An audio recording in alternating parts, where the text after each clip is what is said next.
Okay, ready when you are.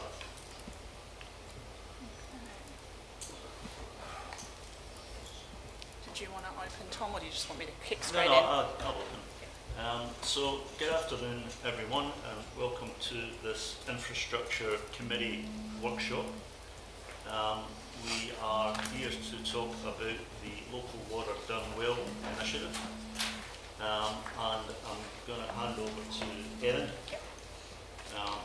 We have Grant Dermody will be as an apology for lateness, and when he comes I'll relinquish the chair and Grant will take over, but Erin, in the meantime, do you want to...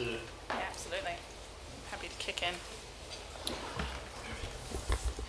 Okay, who's in control of the slides there? Andrew, are they working for you? We've been having this trouble. Just tested that earlier. Just tested it. Michelle, can you take us to slide 1, please? Typical. Okay, so workshop agenda for today. It's going to be a big couple of hours. We've got a lot to get through. Essentially, we'll be doing a bit of an introduction and recap on where we are at, noting, as always, that this is a workshop environment. It is not a forum for us to be making, or for council to be making decisions today. That essentially final decisions would be made at council early in the new year. However, this is a workshop to give council the opportunity to be briefed around the information, ask any questions, and be in that position to make some decisions on Invercargill City Council's pathway forward on Three Waters in the new year. As advised at the previous workshop, one of the things that I wanted to make sure that council had as part of advice was not only the views of Invercargill City Council staff, but also some external review around what our position is currently like, particularly in terms of what might be some major risk items that council needed to be aware of going forward. And so to that end, we've got Ian Rabbits on Zoom. Ian is a water process engineer who is, I guess, somebody who tends to make the knees wobble of GMs across the country, because he is very frank and fearless, no holds bar on his advice and his assessment of how Three Waters is being operated around the country.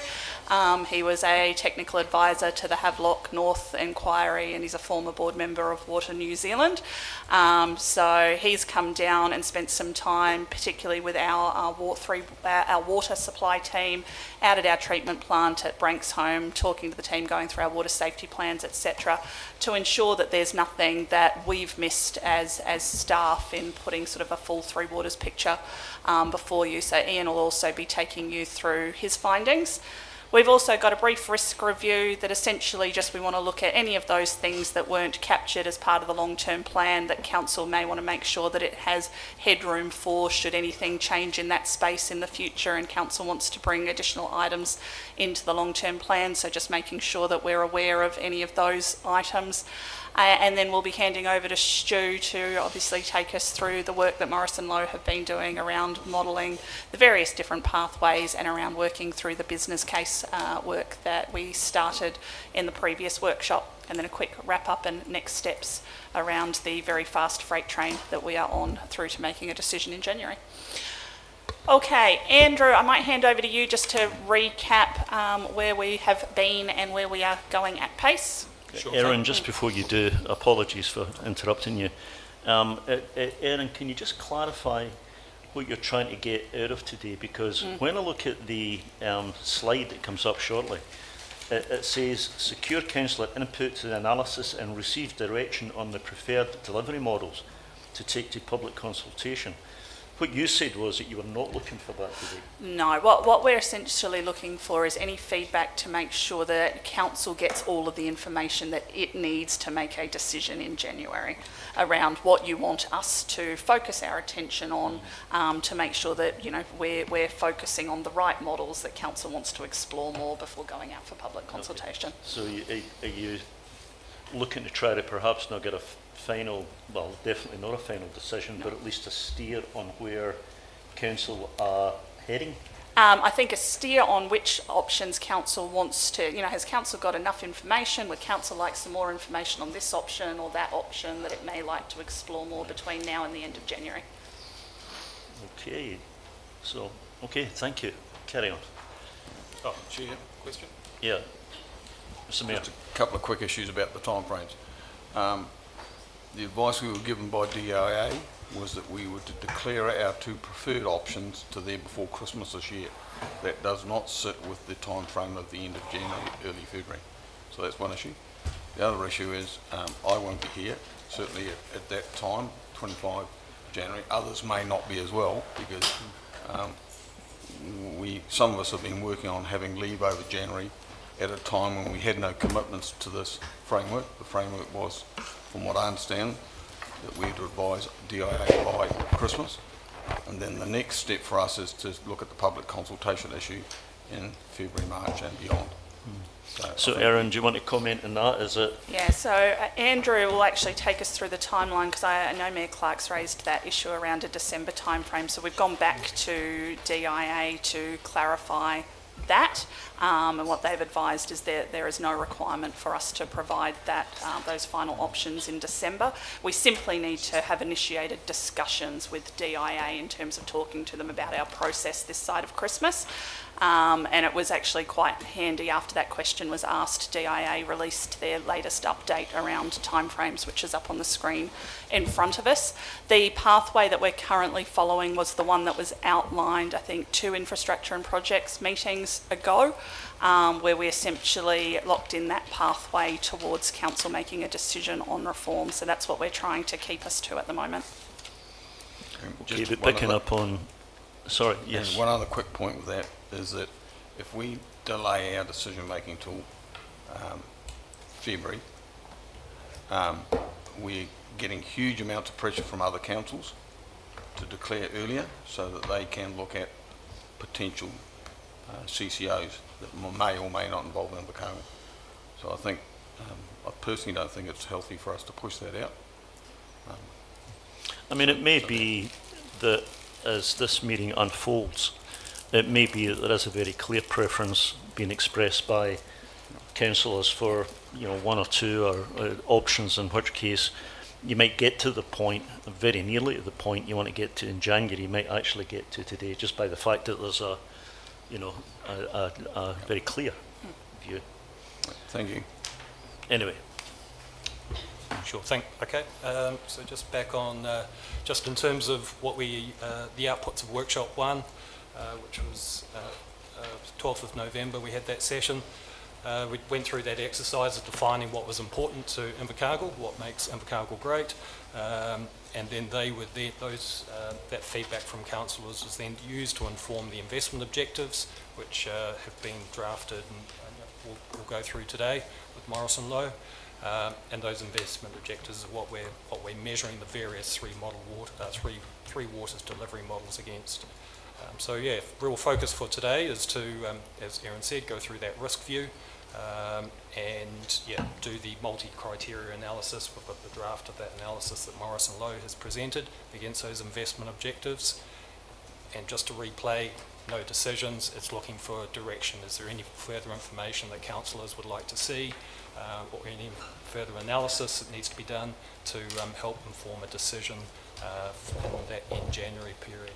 So just to make sure everyone was aware on the dates, I've got them in the last slide, but the dates of those sessions are, bear with me, we've got the extraordinary infrastructure committee meeting on the 21st of January, and then the council committee meeting on the 28th of January. So the two build towards that decision as to which options to take out to consultation.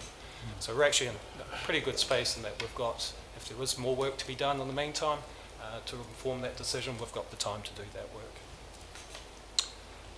So just back on, in terms of, yeah, so talked about the next council forums. Just also worth noting as well, we're expecting Bill 3 to be released by the government in December time, so this month. So that's going to have the enduring settings. They've been well signalled through the policy papers that have been released by the DIA, but that's a piece of legislation which will be dropped in December, so we will need to be cognizant of that, understand the implications quite quickly, form a submission most likely as well, and the timeframe the government's working to is to have that legislation passed by June.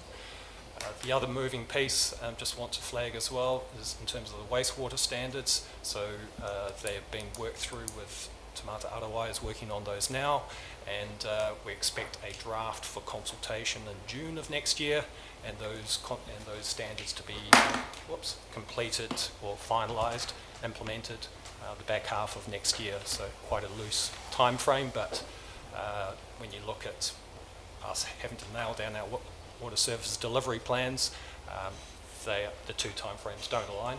We know that, and all of the other councils in the country are in the same situation. And I think just further to that, it's not the greatest position for council to be in, trying to make some very significant decisions when we don't have all of the information required. At the moment, we don't have the finalised Bill 3 around exactly what our financial requirements will be in terms of potentially ring fencing Three Waters if it stays within council. We obviously don't know what those legislative standards might be that Te Mata Arawai are releasing, so essentially we're trying to move forward at the moment on the information that we have to try to make the best decisions. But as Andrew notes, it's the position that every council in the country unfortunately is in at the moment. And the reality is, I think we're probably in a better position than most, Erin, so. Yes, correct. Okay, so can we hand over to Ian now? Yes, absolutely. Well, I don't think, Andrew, are you happy to hand over? Oh, so this was the one pager that was released by the DIA just after our last council workshop, so the timing was great. The piece that's highlighted in green there is the phase targets through November to end of January. Councils consider their preferred delivery options and explore alternative models, and then communicate. Councils are discussing with the department how they plan to address any barriers to financial sustainability. So that's the phase we're in, and the overrider is the only formal requirement for councils is to submit a plan by 3rd of September. So they provide that. It's a useful guideline for us to measure ourselves against, and we're working well within that. So we're in good shape. Okay, thank you, Andrew, and we will now hand over to Ian to be able to take us through. I think Ian's just divided it up into the good, the bad and the ugly of what he's explored spending a couple of days with the team. Thanks, Ian. Sorry, and just before you do that, Ian, we are handing over to you, so in the 30 seconds that it takes you to gird your loins to start your presentation, I'm going to hand over to Grant, who will chair this meeting. Right, as Aaron said, I'm a water treatment.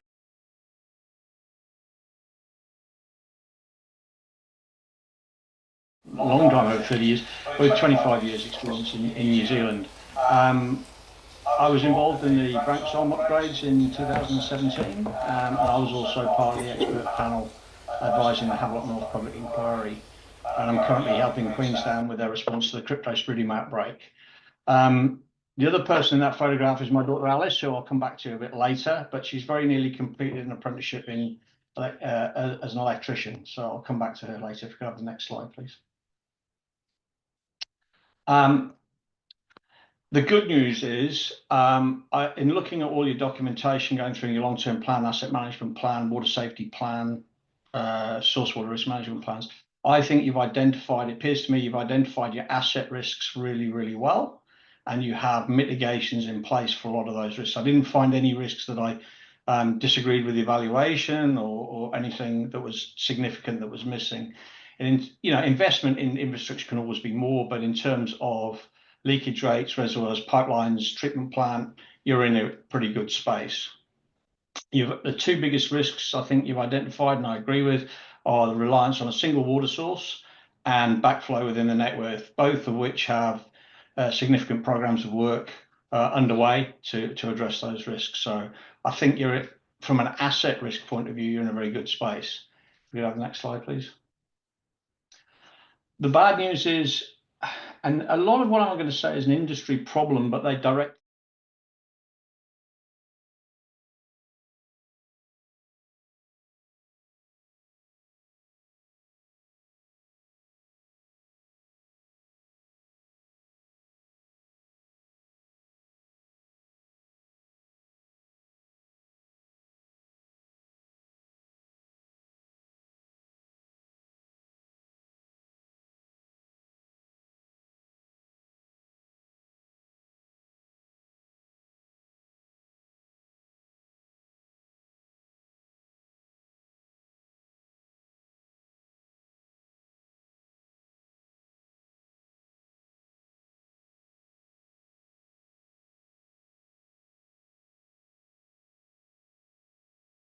issue is that there aren't people in the industry available at this time who can replace them.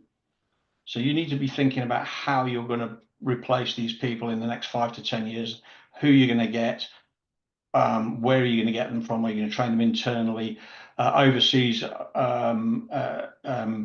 recruitment is difficult because the ministry, the immigration New Zealand don't see this as a key thing, and so fast tracking is not an option. In terms of recruitment and retention, you know, you're competing with the Australians who are offering $120,000 a year basic salary for an operator, plus overtime, plus all the other benefits. I mean, and even locally, you know, anecdotal evidence suggests that, you know, the operators in the dairy and the, you know, aluminium, they're you know, $300 a month more. So whilst money isn't a whole driver, it is, you know, your package needs to be competitive. In terms of ongoing training, there isn't any in New Zealand, any ongoing training for operators in New Zealand. So this prevents a challenge in the sense that you have to do it yourselves. You've got to keep your operators up to speed. You've got to keep them current with what's going on in the industry, and certainly up to speed with the drinking water standards. In terms of training new people, and this is where my daughter Alice comes back into the picture. As I said, she's just completed 4 years as an apprentice electrician. Until she gets her piece of paper in the post, she can't wire a plug without it being signed off. Whereas our water treatment operators, you could get somebody off the street and put them into the treatment plant, and that would be legal. And now that's not advisable, certainly.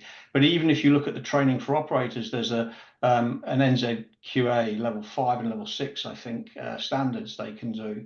But they take between 6 and 12 months each. So the level of training they're getting is nothing like as intense as, say, an apprentice electrician. And you think an electrician gets something wrong, they're going to affect 1 or 2 people directly. If we get something wrong in water treatment, there's 50,000 people that we could be affecting. So you really need to think about that sort of level of training and expertise we've got. The number of staff that we have available is always an issue. I think there are 3 operators at Branksholm, and they're good. They're all fine people. I'm not denigrating what they do, but the number they have means that if one is off sick or on training or on leave, it puts a lot of pressure on the other 2. The problem comes is, what are 5 operators or 4 operators or 5 operators going to do all day in a plant that's running pretty well? I think there are things we could do, but in terms of the sheer number of operators, I think it's a challenge just having 3 operators there. Another example was in GIS, where we were talking about the GIS, and people were saying it's always behind. And so when the guys are going out and looking for a valve in the road, it's not where the GIS says it is. So they lose confidence in it. So it becomes the records aren't up to date. So it's a problem. And I said, well, how many people do you have doing GIS? And you've got 1 person. So, you know, that's another thing to think about. It's not just the operation staff, it's across the board. Have we got enough people to do all the things we want to do? Next slide, please. And you can hit it again. You've got to bring up. So in terms of structure, you have a horizontal structure, and that's fine. But it means that, you know, your human resources, your finance, your asset management aren't sitting in the water team. Now, you have got 3 waters asset manager and 3 waters project managers, I understand, delivering capital projects, which is great. But if I give you an example, I asked a councillor, a head of IT at one council, what the biggest risk to his water supply was, and he said cybersecurity. At that point, that particular council had wooden reservoirs and 30 to 40% leakage rates. You know, they're much higher up the priority list than, say, cybersecurity at this point in terms of public health and public safety. So I think giving you the tools to evaluate where all of these sit relative to each other is really important to us. And it's something that we need to think about in terms of what do we decide? Is cybersecurity the priority, or is it you know, this particular project for water supply? So those are the sorts of things that we need to just cover off there, I think, in terms of the structure. There are problems with the vertical structure too. And I suggesting one structure or another, but I think there are challenges with the horizontal structure. Thank you. Next slide, please. This is the Act we work under, the Water Services Act, and I think there are a number of things there. One of the most important thing that we need to do is make sure you have the tools to make the correct decisions, because under the Water Services Act, everybody who works for council, including contractors like myself, are personally liable for the decisions we make, whereas you as elected representatives are not, which is, I'm sure you think is a great thing. But what it means is that we have to make sure that decisions that are being made with all the information that you have available. And I think one of the biggest drawbacks you have is that public health is not a risk category in your risk reporting at the end of when you do your audit and risk. It's hidden in service delivery. And the problem with public health is our risks all have, well, not all have, but some of them have catastrophic or certainly severe impacts, and therefore they're all quite a high risk thing. So bringing them out and making them its own thing gives you a lot more transparency, I think, on that. In summary, I think you're in a really good space from your asset risks. I think you've got those well covered, well identified, and they're being managed well. I think your people risk is where most of your risk lies. I'd say that without trained, knowledgeable people, achieving safe drinking water is going to be a challenge.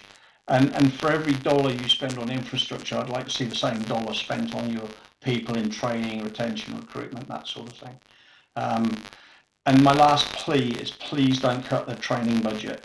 It's the easiest one to cut when you're having to make, when you're having to reduce costs. But it's so important in the water treatment world, and keeping your training budgets, I would ask, is that's probably one of your most important things. Happy to take any, happy to be disagreed with on anything. Okay, thanks, Ian. Yeah, questions, Tom. So I guess it would be appropriate to maybe ask Erin just to respond to that point. I mean, I don't recall ever being asked if we would cut the training budget, but sometimes it's buried in numbers and we don't actually appreciate what's in there. So can you just clarify, Erin? My understanding was that if anything, we were trying to step up the training of water staff. So for ICC, and either Michael or Trudy may want to add to this, we don't have training budgets that sit within individual departments. It is a one pool of training budget across the organisation, and most years we do fully expend now our training budget, and therefore we do have to restrict what training is available to people. Now, what I would say is I have never told Russell Keane that he can't put his team on training, but what I would say is that ability to bring through cadets, the ability to have people who are shadowing those guys, is not something that we currently have availability within our Three Waters staffing or training budgets at this current time. Something that Michael and I have been talking about, what we might need to do more in that space, to try to create Invercargill City as somewhere that becomes that little bit of a hub of creating good, Three Waters or infrastructure in general engineers that we can put out into the big wide world. We may not keep them all forever, but at least it keeps us with people coming through. It is one of the things, though, that does make it difficult in a council environment when there is always pressure on training budgets and salary and wages budgets. It's something that I would like a lot more leeway to be able to have more flexibility with how we operate that space. So just, I mean, I think the case of water is very much a special case because we've got every council in the country going through the same process and thinking about how they can recruit, attract, retain. We will get into a bidding war with them, I dare say. So that question of, how do we train cadets particularly, I mean, I think we do have to get onto that. So I mean, I personally would be very supportive of seeing a paper on that coming through. Yeah. Chair, thank you. Can I just add something there? Sorry, just about saying. Yeah, go in. Yeah. These are industry-wide issues, and we're not going to get any help nationally. So I think it needs to be. You're quite right, and you need to look at it at a local level, and you need to solve these at a local level. Nobby. Yeah, thanks for that, Ian. Look, been involved with this for about 5 years. I have been. Nothing you've said today is new. In fact, it was all there 5 years ago when the previous government was handling this. So the workforce issues are the workforce issues. And I guess it doesn't matter what we decide after Christmas around whether we get in with a CCO or whether we stand alone. We've still got the workforce issues. Slightly disagree with you on we're not going to get any national help. The government could have, 5 years ago, could have stepped in. They said they were going to, but they haven't. Could have stepped in and forced each council to provide some cadetships or some sponsorship to put people through the degree level that's required to be a water engineer. And they could have done it right across the country, which one would have satisfied the workforce needs, and two, and it would have stopped the inter-council poaching that goes on, because it's all very well for Erin to say, well, and she's quite right to say we should have cadets and we should help people get through the university degree, and if we can get some candidates from iwi, that would make it even better. But we can't stop them leaving the moment they're trained or qualified. They just go elsewhere. So it's nice to be one of the national hubs for developing water engineers, but it comes at a huge cost, because you can invest an awful lot of time and energy on site helping those people get through their qualifications, only for them to disappear the moment they're qualified.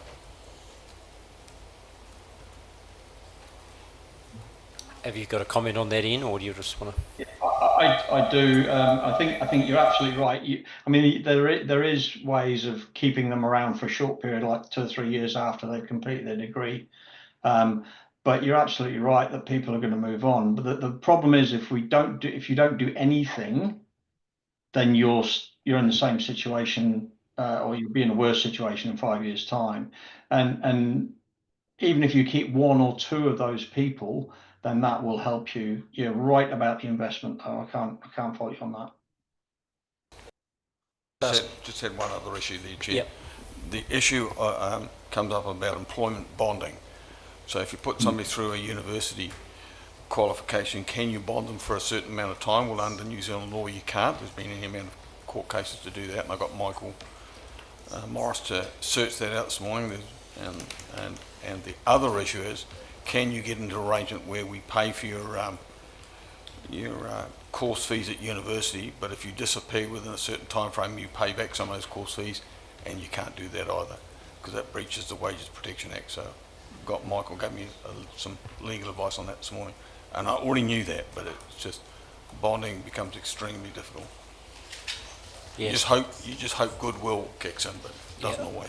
Probably an observation and then a comment, question.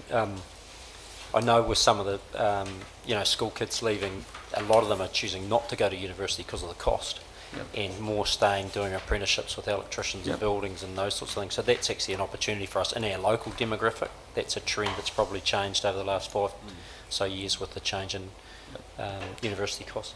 Ian, I want to come back to something you raised around transparency. I think you called it with respect to the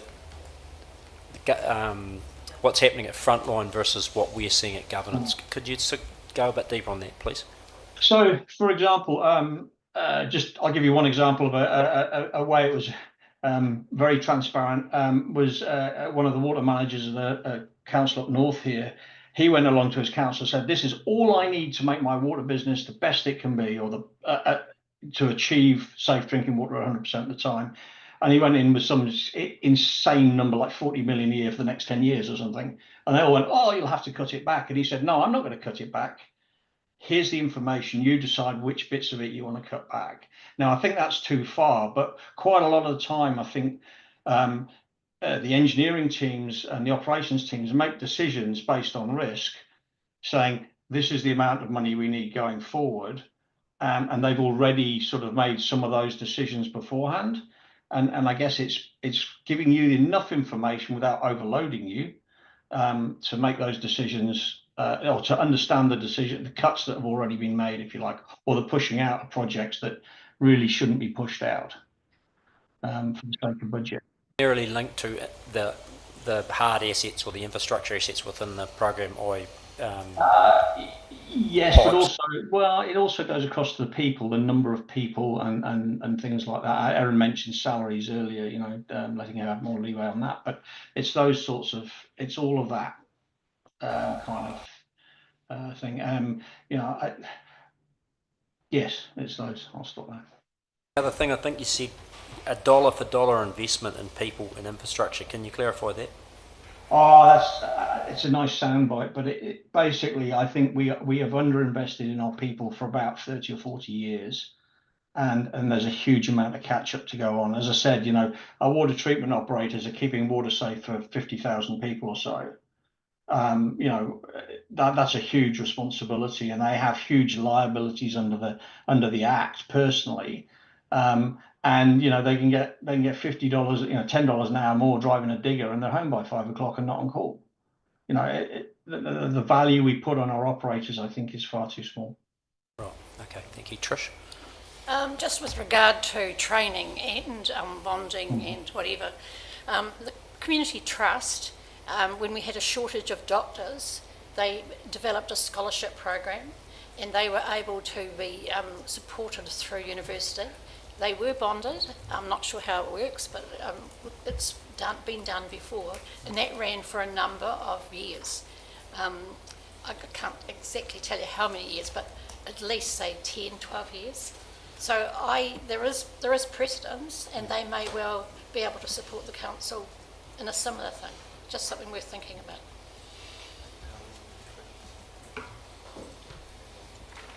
Over the last 10 or 15 years, I've seen a number of cadetships around councils drop right off. It has to be said. Yeah. It's probably a council-wide thing. This is probably a Michael sort of question.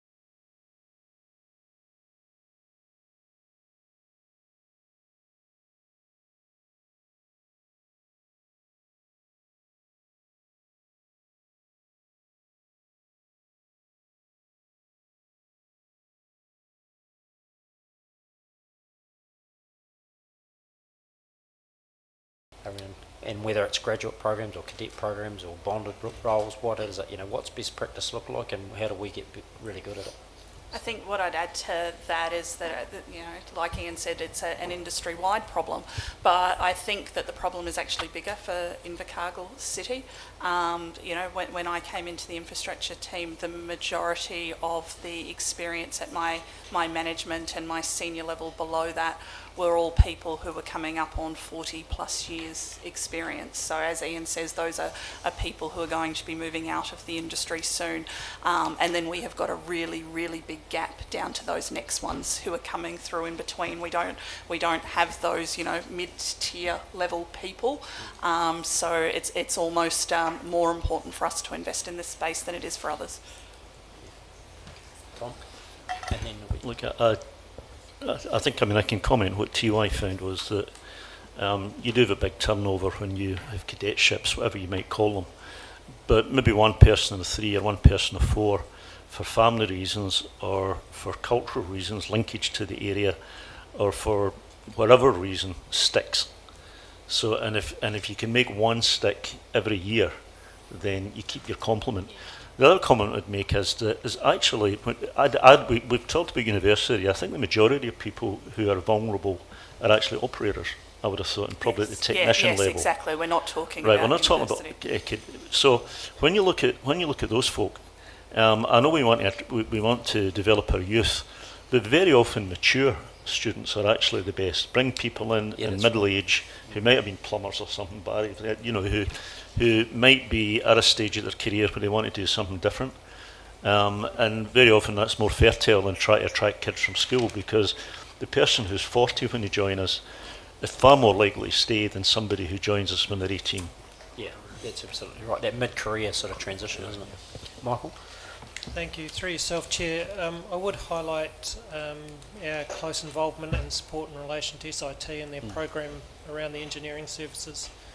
We've received a lot of engineers over the time through that program, not specifically linked into Three Waters at the time. They are more broader than that. However, once they come on board in relation to ICC, we do develop them into those different areas and give them some experience. But we've been reasonably fortuitous over the years in retention of a number of those engineers come through. But as Erin alluded to, we've got a gap in the medium service engineers, and we've also, given the program has now had some impact in relation to the change of rules over Polytechnic, has meant that we've got a bit of a quiet period just at the moment, so we're trying to work with them to actually grow that particular industry back, and we are actually working with TY as well in relation to that because it benefits us both mutually. But that has been good for Invercargill as a total. I am just conscious of time. We will need to keep moving. Yeah, so I've got Tom, and then Alan, did you have a question? Oh, I was just going to say, like, for these types of positions, I mean, how many young children, young students are going to want to be a water technician?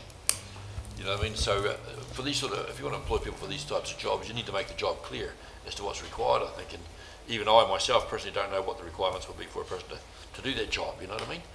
For a young person, they'll have no idea about it, so why would they make it a career? And that's why, I mean, that's probably got to be a good starting point, I think, at some stage. So Just describe the job, the requirements, and what it is. Yeah, right, last one, Nobby. Yeah, just like to know what Ian's view of the industry is as well.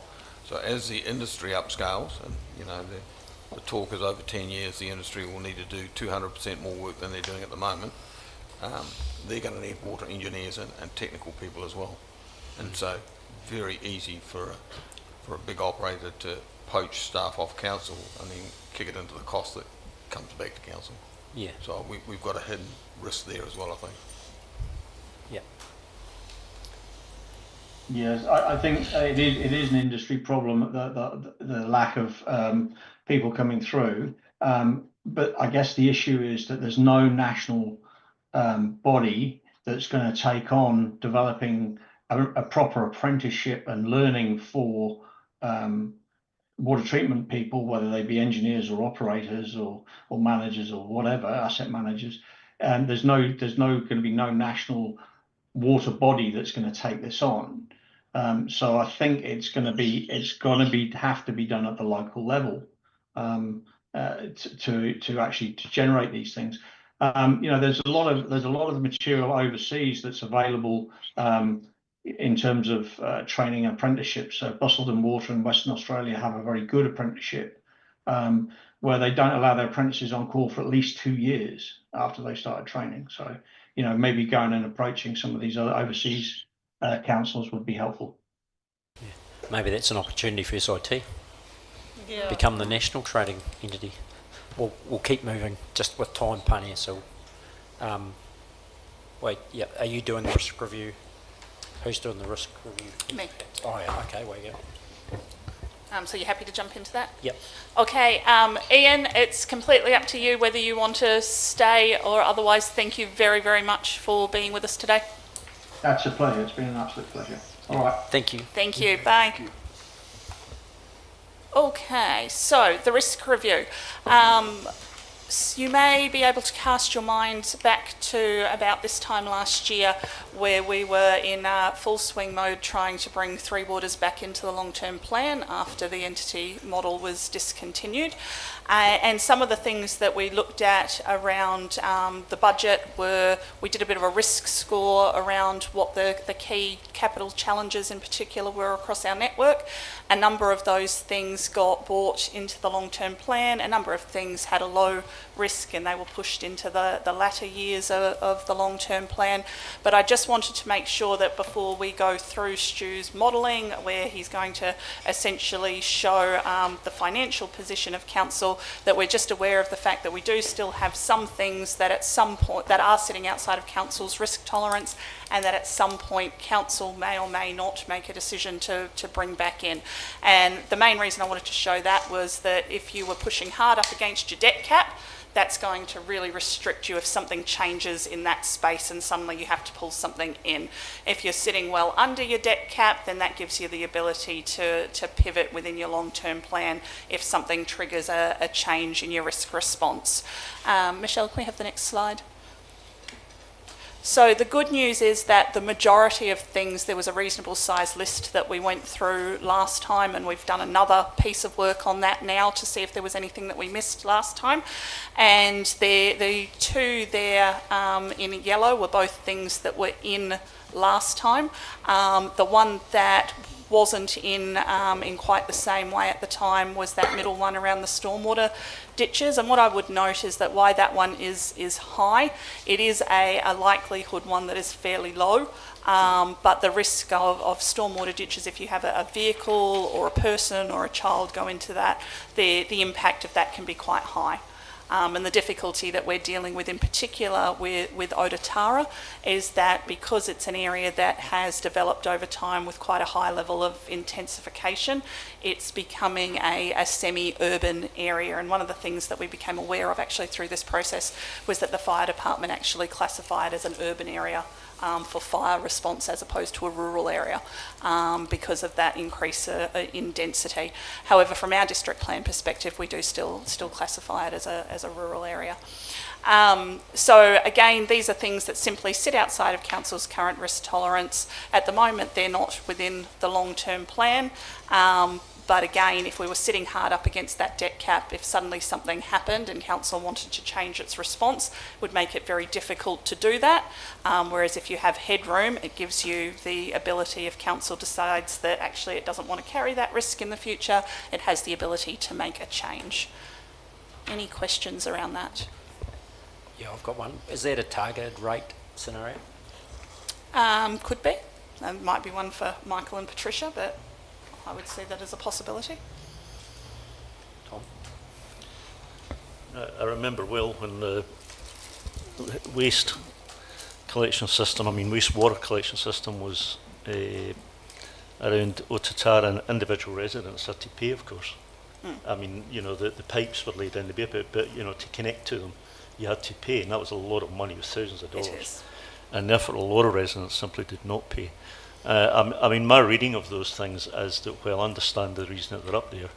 I think if we had a room full of Ototara residents, I don't know that they would express concern about either of those things. And I think the thing that I would push council on, and this is in response to what Ian said, is that sometimes council makes decisions that actually the public doesn't like. So look at the chlorination decisions for Christchurch, for example. The community didn't want that, but council made a decision that it wouldn't necessarily carry that risk. When it comes, I did actually ask Ian about this one, and what I said to him was, would he have a concern that a school, for example, the size of Ototara, would not be on a council treated supply? And his statement was that he has no opinion on whether or not it should be a council treated supply, but it should be a supply that's run by a qualified water treatment operator. And that's the difficulty, in that we don't necessarily have that. And essentially just the risk is that if you did have an event there, it's a little bit similar to what happened in Queenstown. You may have Tamata ROI step in and tell us we had to do something. And so that's why it sits there as a risk. Yeah. The other probably thing it highlights for me is this public health risk, which Ian talked to, and the responsibility we have under X and various bits, versus just other risk, fire risk, safety risk, and, do we need to get a bit more granular through this process around, our roles, responsibility, obligations around that public health risk linked to X versus just other risks that are in community and in every area that people live in. We just got to sometimes just identify them but not necessarily address them, because it's not linked back through the Act to public health. And I think one of the things that we also looked at a number of other areas of the network as well, areas like Makarewa, Kennington. There are a number of other areas of the network that are semi-rural areas that don't have supply. Really the reason that Ototara flagged up was due to its size. And particularly the school there is not a school with 19 or 20 children. It's a school with 260 children. Cool. Okay. don't, you've got to, Yeah, just in relation to the Otara stuff, the school would be connected to the sewerage system. In terms of if you provided water supply to it separately, it would need to be. So the sewerage, they're connected to sewerage. Which Yeah. A big school chunk, is. a big chunk Yeah. of Otara is connected Yes, to yes, sewerage. absolutely. It's within the So zone. the issue is fresh water. Yeah. Fresh water. Interesting around the fire risk.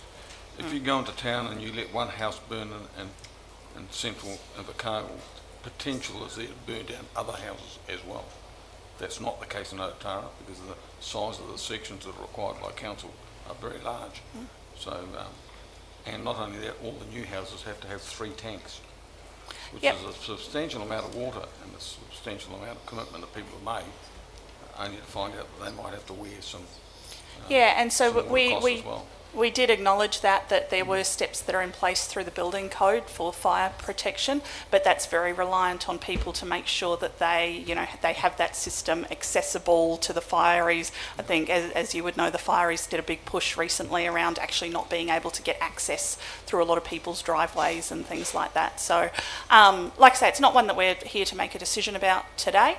It's simply around the fact it's just some examples of the stuff where council always wants to make sure that it's got some headroom if it decides to do something differently in the future. So just to advise on the access to the fire service, several years ago they did a survey right through Otara and they went into every single property as far as I'm aware, because I know we had to cut a couple of trees out. Yeah. So they're doing that anyway. The issue is the public health one as well, of not necessarily having, not everybody's got water that's town supplied. A lot do have, they get it trucked out by tanker, but some don't, they have it run off the roof. And I'm not aware in 25 years of anybody being unwell from having water run off their roof. Some have filtering systems, some don't. In my experience, I would guarantee you that in the last 2 years, people in Otara will have gotten sick from their roof supply. They may not have reported it, but they will have wound up with bugs in their system. yeah, anyway, we're into a sort of Yeah. murky ground now, literally. Right. Yeah, so like I say, this was simply around if a new council decides that it wants to take a different approach, you want to make sure that you're not hard up against those debt limits. And so to that, I think we are now into Stu, who thank you for being back, Stu, and thank you very much for the work that you have done very, very quickly on this. I would note that what Otago Southland did in 7 months, we are trying to cram into about 7 weeks. So we are moving very, very quickly on this. So over to you, Stu. Fortunately, we've got the benefit of being able to build on that other work, though. So thank you for having me come in and talk to you all again. So today, what I just want to do is go a recap of some of the stuff we took away from the last workshop. I'm not going to go into that for too much time. And that will include representing the strategic objectives that we've refined since we talked to you, and showing where those strategic objectives align to the priorities that you identified in the last workshop. Once we've done that, I want to take you through the results of our financial modelling, and then we'll go through the multi-criteria analysis as well that we've undertaken. So that's looking at how these options stack up against each of those strategic objectives, not just the financial stuff. I don't have a huge slide deck to take us through today, so what that does mean is that I do want to encourage that you do engage in discussion as I'm presenting. If it looks like we're going to run up against time, I might have to curtail that, but I'm hoping that we won't have that as an issue as we go through. And particularly, I'm really interested in probably that discussion around the MCA particularly, and answering any questions here, because as I say, when I present these things to councils, the value of me being here isn't to talk to you, it's to answer your questions and respond to your queries rather than actually just relay information to you that you can read from a report. So moving on to the recap, some of you will remember that I did present this slide before that kind of showed all of the options that we had available to us at a very high level summarised, in a high level summarised way. When we get down to those different regional CCOs, of course there is probably a list as long as my arm, or a multitude of different ways we could mix and match with councils that are either our neighbours or not our neighbours. We've just filtered this down to a group of realistic potential options, right? And through that workshop, The last workshop we did discuss the options around partly or fully owned community trust and transferring assets to that, and that we were comfortable that that was not an option that we needed to continue to explore through this process. So that's been ruled out in terms of any information that I present today. The other options here in terms of a ring-fenced in-house unit, a ring-fenced unit with some structural change, which, noting what Ian was talking about before, is obviously something that we would want to be considering when we're moving on to an in-house unit moving forward. Shared services, and then we've got the wholly owned CCOs, an Otago Southland CCO and a Southland only CCO in the information I'm going to present today. I don't think there's anything, there's nothing new otherwise that I've presented here, so I don't think we need to dwell on this slide too much, just to recap what options we're considering.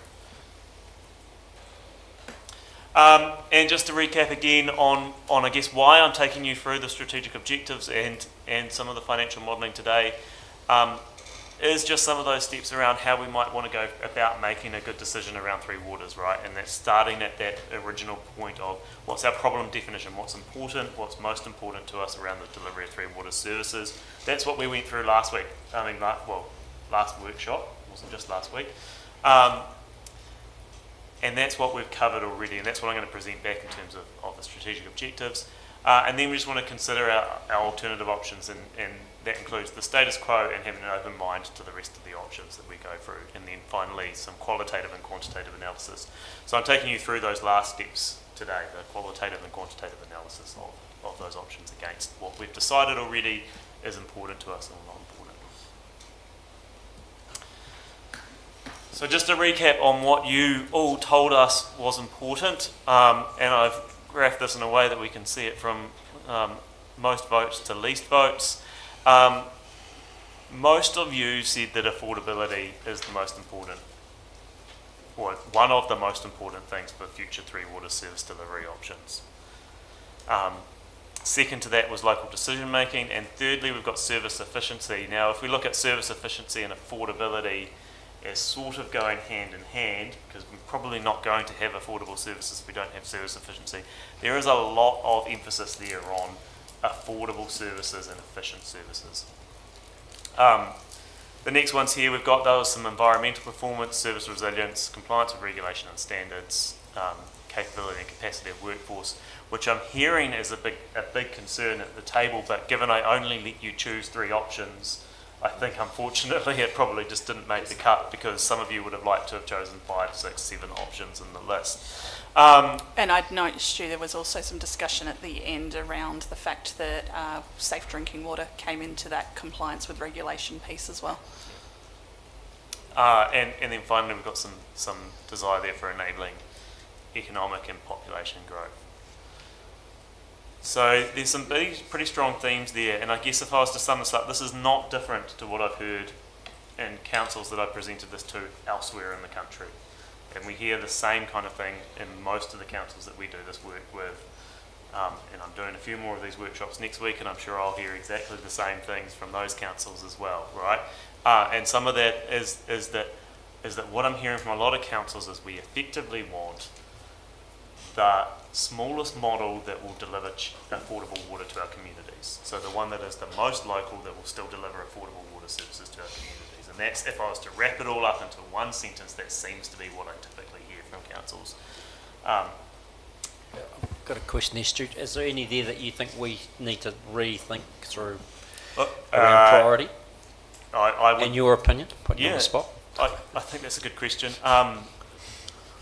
Having sat through that session with Ian Rabbits this morning, I would find it very interesting if I represented that Slido to you straight after that session, because I suspect that capability and capacity of the workforce might be bumped up a little bit further following that conversation, but I mean I can't guarantee that, and I would imagine that's probably a fair response to that. So that would be my first comment. I think from a staff perspective, I would also expect that we would bump up that compliance with regulation piece, that we want drinking water that's not going to make people sick. Yeah. And some of this is just the challenge of me telling you can only choose 3, right? So if I was to take that and represent the investment objectives that we've used in our MCA and that we've refined from our last session, Most of these don't look much different to what we had in the last session, but there are a few things that I did hear from you in the last session, and one of the key ones that I heard was the emphasis on local decision making. So previously our third objective there had the word local before the word need, so it used to read deliver 3 water services through a decision making model that reflects the local needs of our communities. We've moved local forward to re-emphasise that the decisions are through a local decision making model. I haven't replicated the word local again further down the back because I think that's probably the needs of our communities probably captures that anyhow. It doesn't need to be the local needs of our communities, given that our communities are inherently local, and that's part of that word community. And then the other thing that I heard was that we had de-emphasised efficient and effective from the Otago Southland work, and I've seen that through the priorities that you presented before. We've got service efficiency right there as the third one. So we've bumped that up and we've moved it into that financial criteria. And I think, as I discussed in that meeting last time, to be able to deliver affordable and financially sustainable water services, there is an implicit need for those services to probably be efficient and effective. So we've included that within that criteria where we think it probably belongs to try and reflect some of those priorities. And the reason I've highlighted that one green is because when we get into the multi-criteria analysis, given the emphasis we saw in here, we have double weighted that criteria in terms of how we've treated that. So we've said that that one is more important to you than any of the other criteria. That does have a bearing on how that MCA plays out. What affordability you've double weighted? Effectively the affordability criteria, but it's actually the efficient, effective, affordable, and financially sustainable. The other one there, the environmental performance and compliance regulatory standards, they're sort of coming together, aren't they? That's the purpose of the regulation coming at us, isn't it? That they would merge to be one and the same. Yeah, and possibly with that environmental regulation, the environmental performance priority that you had there might be opportunities to rephrase that very first one, which is still quite compliance focused. The challenge there is the balance and the way that potentially offsets the affordability criteria further down. So we just need to be conscious of the fact that those two don't necessarily. I've got a couple of questions, Barry and then Alex. Yeah, as far as the CCO option goes, it looks like to me that we're going to lose our local decision making, and those directors of that are going to have the major say, and we're not going to have any. I would say we can get into what the different options might look like a little bit further in the presentation. At the moment, we're simply sticking to the high level. What are the objectives that we want to achieve? And then we can look at what model best achieves that. And I think it's worth noting, though, that investment objective there, deliver 3 water services through a local decision-making model that reflects the needs of our communities and best practice infrastructure management, is doing a reasonable amount of lifting. And I would note, and we've noted, and this comes through in the scoring that we've put forward, and we'll discuss that, but and best practice infrastructure management almost pulls in the opposite direction to the local decision making, and that's not trying to be mean to your local competencies, but effectively they don't necessarily work in the same direction. So that's sort of what's been reflected in that scoring, and we can touch on that. Alex and then Tom. Thank you, Mr. Chair. Thanks, Stu. My question is, I'm really interested that you're hearing a lot about the retention of local decision making, because like the Mayor have been in this situation for a few terms now. And the first, a lot of the scuttlebutt and a lot of the conversation at that time, when it was first released around Three Waters and such, was the retention of intergenerational assets that our community has paid for and invested in for a really long time. So my question is more around, are you hearing that elsewhere when you're presenting these workshops? And if so, why not? And what models are they leaning to where that retention of ownership, not so much local decision making, but the ownership itself, what models are they leaning towards? Yeah, good question. we probably haven't seen so much pull towards the ownership of the intergenerational assets as we would have, I agree, in the previous Three Waters work. And I think part of that is that councils are now getting a greater understanding about the level of investment that's required and how much these assets are costing us to run, to maintain, to fix. And I think, to be quite honest, I think it scares a lot of councils and a lot of communities when they do understand that. But I think there is still, and this is where it's something I've gone on about probably in all my Three Waters work, is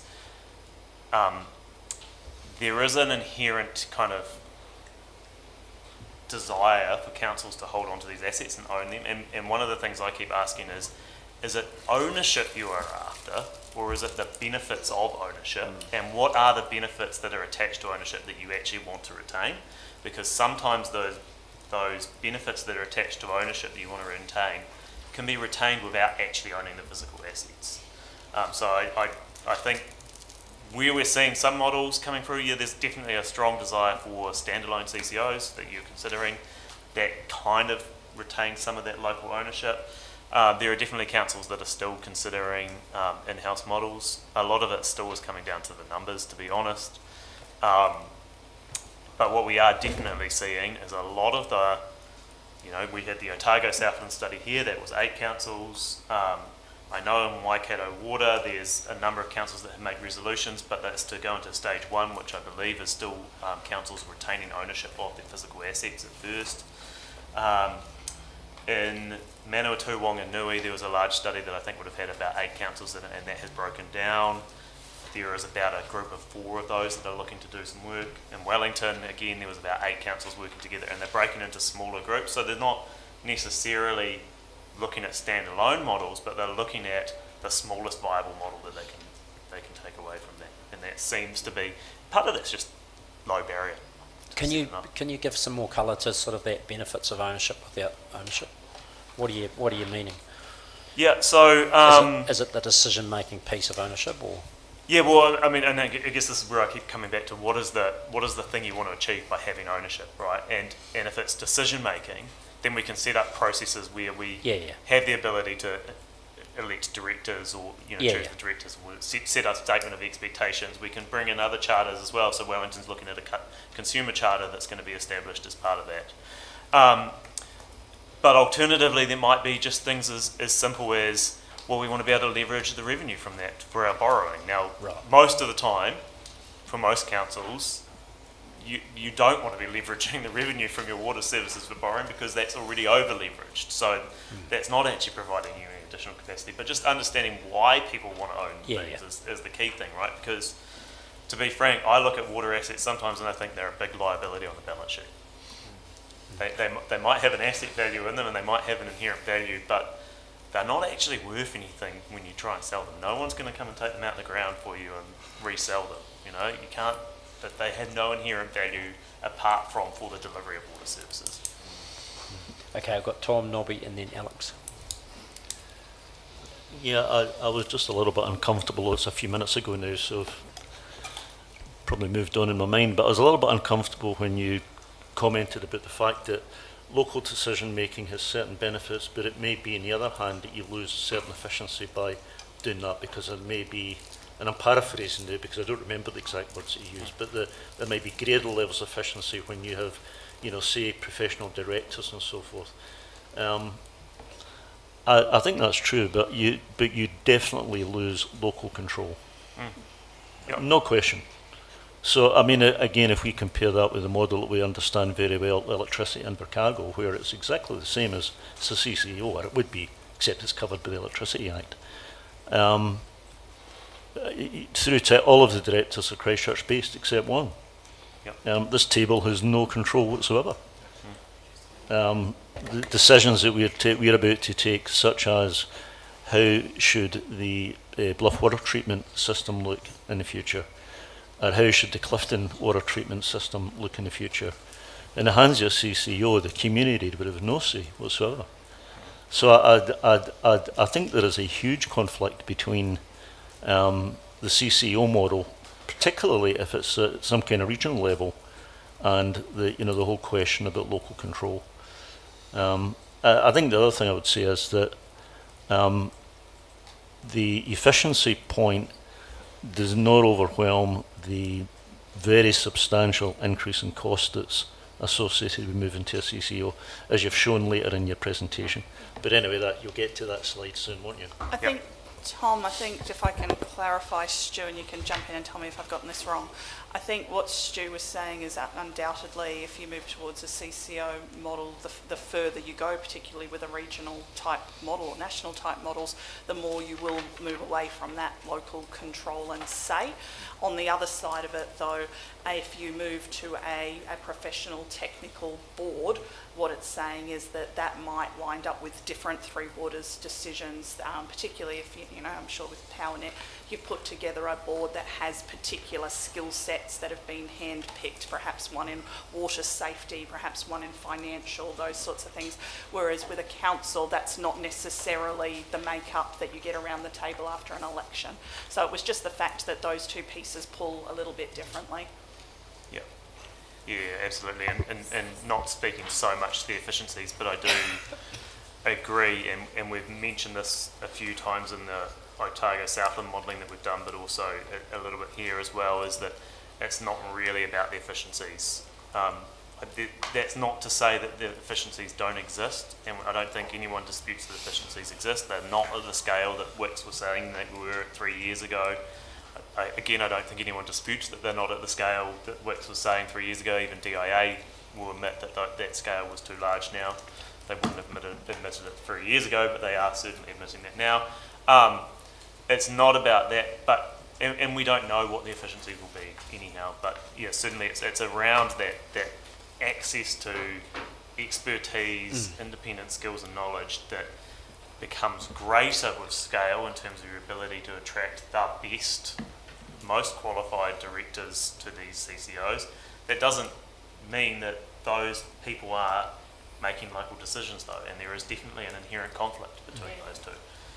And I certainly am not denying that, and it comes through quite a bit in our scoring. When I start discussing some of that scoring, you'll see we have tried to reflect that in the scoring in terms of the way these are.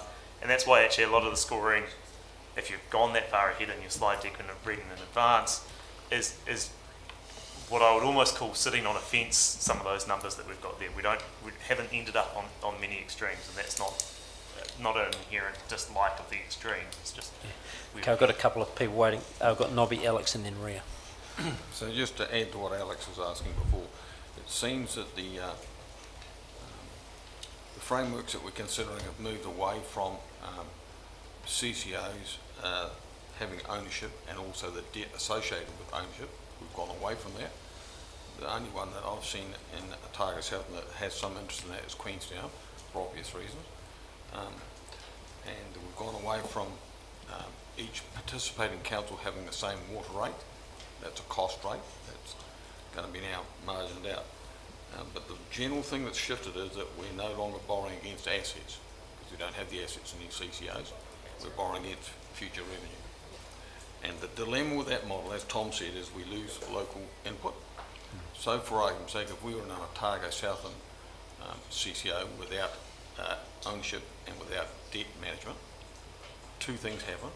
One, the CCO itself can decide that the future focus needs to be on growth in central Otago and in Queenstown, and to deal with the climate change issues in South Dunedin, and to deal with Gore's situation, where they're discharging into a river well upstream from the coast. And if they're the priorities, Invercargill misses out, because you can only do so much work in any one period of time. Yeah. And given the issues around the industry's ability to upscale anyway. So I think that's our biggest risk. It's not local decision making, it's ability to influence the priority of the CCO going forward, which may not include us. Okay, thank you. Alex and then Ria. I'm happy to hold my question for now. Okay, thank you, Ria. Come back to it. Oh, sorry, and the last thing was and Stu touched on the economy of scale. The initial works done by Wix and others said that to get true economy of scale, you need about a million clients, and that's what... a million service. A million. Population. population of 1 million Right, to get okay. true economy of scale.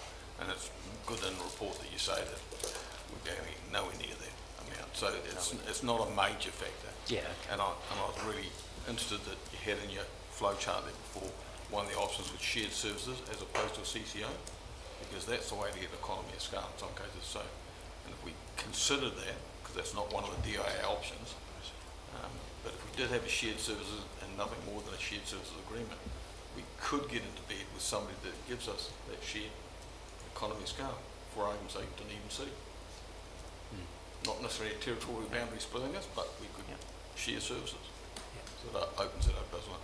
It does. Rhea? Thank you, Mr. Chair. Stu, you mentioned just really briefly about a model that Wellington's looking at, and part of that was the consumer charter.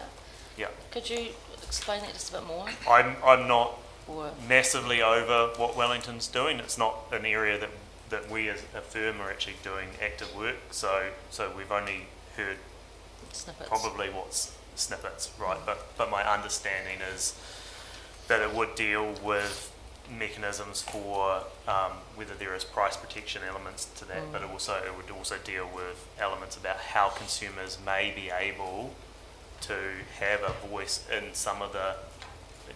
I wouldn't suggest that they're likely to terribly influence decision makers, but where there might be a forum for them to provide information to the water entity that may influence its prioritisation. I can't imagine that the charter is going to wed it into following that entirely, but that would be, there are certainly elements of that have been considered. And if it was something you were looking into more, we can And certainly. I understand that not everybody in Wellington region is bought into this model either.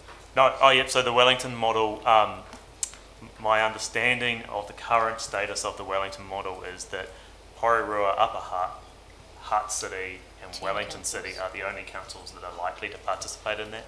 That is effectively all the existing shareholders of Wellington Water, excluding South Wairarapa District Council, who is currently a shareholder but have service delivery problems with the Wellington And Water. Capity's out as well now. And Kapiti is out. Okay, righty-ho, keep going. Right. You guys just requested this, but it was just me trying to show how we, some of the things that we discussed in that last workshop align with the objectives we've got there. And I've tried to, some of these align more or less strongly with some of the objectives than others, so I've just tried to align that up there so we've got affordability under that financial criteria. I probably won't go through this in any great detail actually, but you can see obviously where we've got 3 ticks, that's a stronger alignment, and where there's only 1 tick, it's a much weaker alignment, but we think that there's still some level of alignment there with the objectives.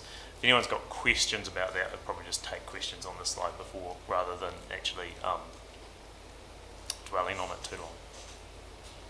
I think probably just the comment that I'd make is if you had one of those criteria that only had 1 tick in it, it would probably suggest that we had the criteria wrong, whereas the fact that that's evenly spread across the criteria, I think probably shows that we're about on the money.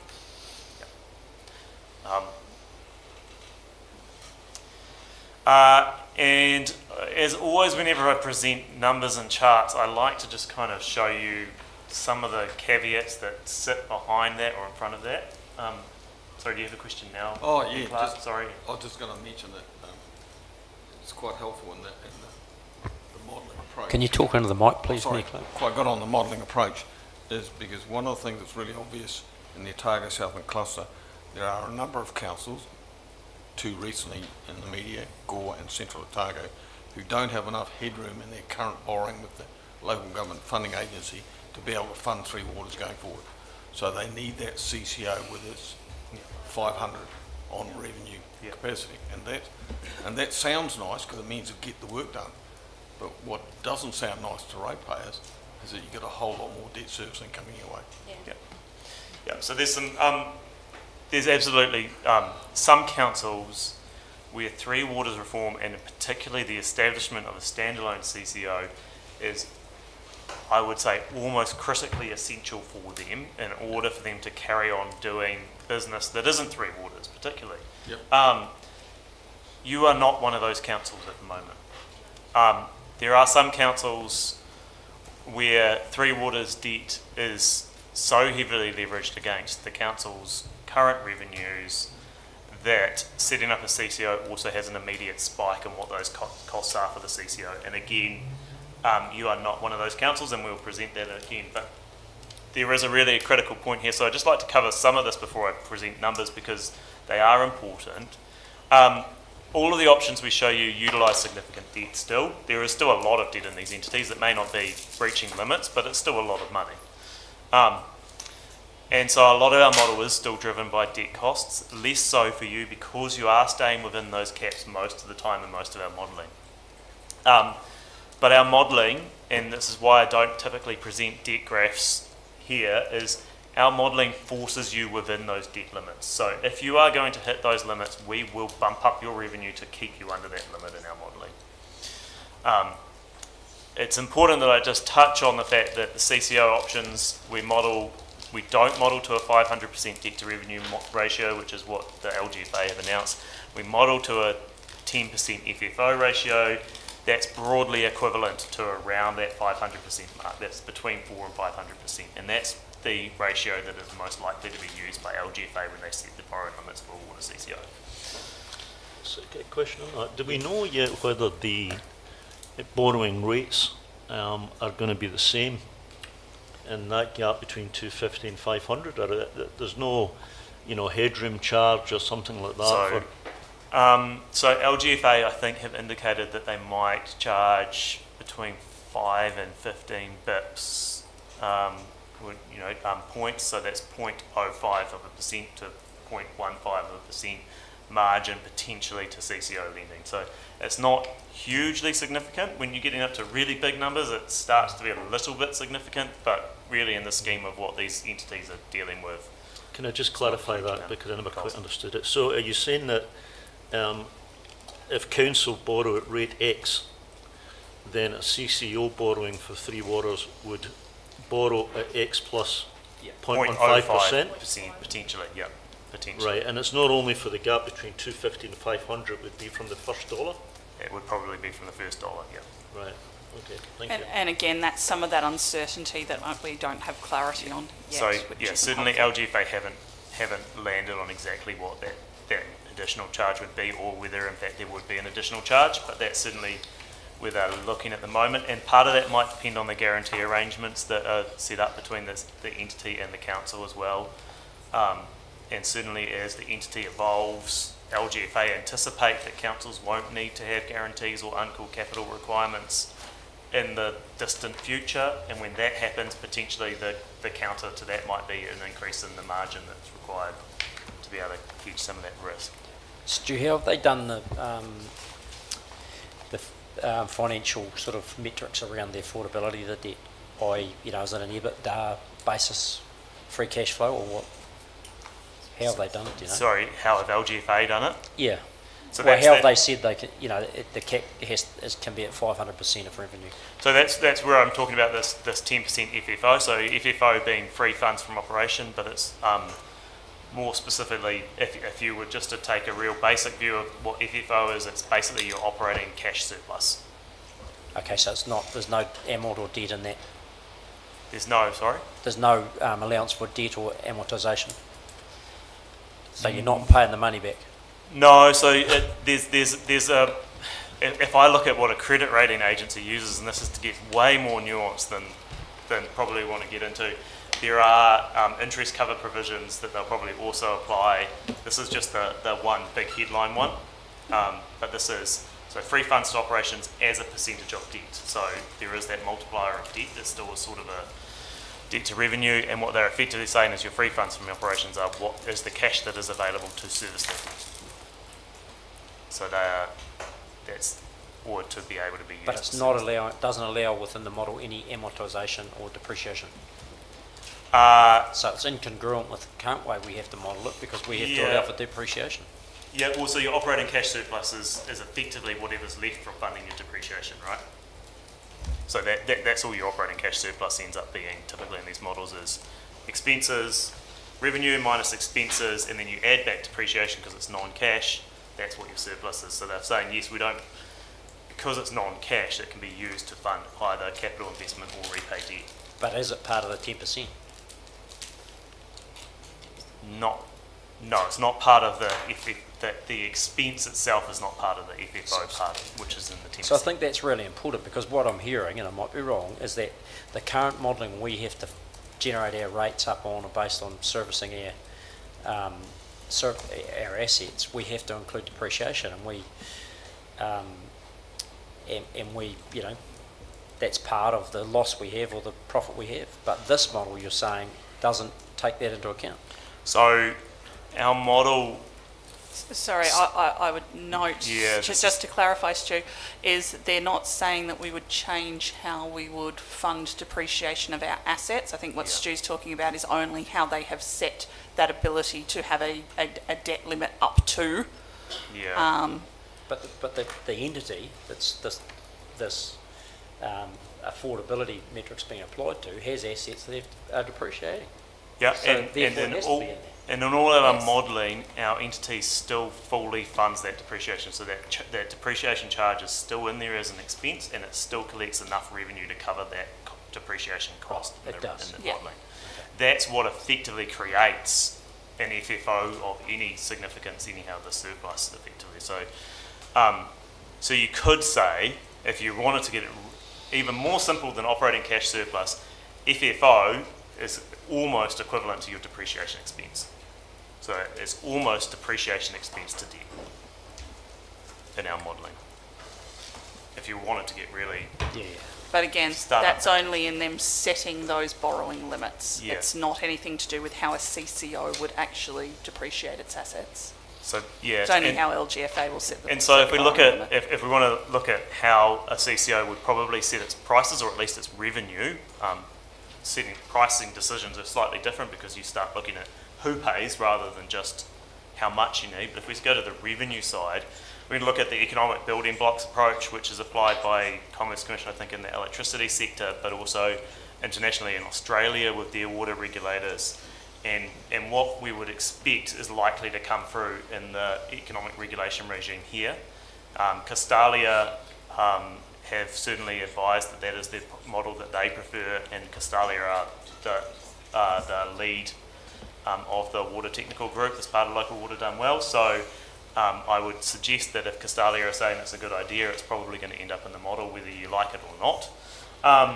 But the economic building blocks approach effectively takes all your operating costs, plus your depreciation, plus a return on capital. And it says that is what your revenue needs to be in any 1 year. Now, our modelling effectively does the same thing. We take your expenditure plus your depreciation, plus if we need to, we take a return on capital, but we don't typically have a return on capital in your Invercargill modelling. Sorry, I'm just conscious we probably need to keep Anyhow, moving. it's getting into a level, let's get into a level of detail that's probably, it's Might beyond be where we a need Grant to and be. Stu to have a discussion in the corner. Yeah. But anyhow, if we go to the comparison, what I've put under comparison the other work, this is what we've changed effectively since we did the Otago Southland modelling. And part of that is through the fact that we've had discussions now with your staff to go through your capital works programs and through your risks, as was presented earlier, and identify where there might be needs to increase budgets, at least on the basis of what a water CCO would likely want to do to manage its risk. So the depreciation in this model is just based on your rates rather than the Otago Southland average. That only has a minor impact on the modelling, but in the Otago Southland one we used average rates across the eight councils. We've made some changes to your capital works program to reflect the outcomes of those discussions with your staff, including some additional investment for Doon Street Reservoir in 2037, so it's not in the next 10 years, and some additional costs for the alternative water supply. And I don't know how much you understand about what's in the alternative water supply, but effectively the amount that's currently provisioned in your LTP isn't enough for a full So I'm happy to speak to that. I think as we'd spoken about previously, we had a number in the long-term plan that was partway between an emergency supply or an alternative supply, and that was why we were still in the investigation phase of whether or not we could actually do more than an emergency supply and go with an alternative supply. I think where we're at the moment, although we haven't fully proofed the concept, it is looking more and more likely that an alternative supply may be possible. So what I'd said to Stu was that I would expect that when we come to another long-term plan, that we would look to be putting in that larger amount of money.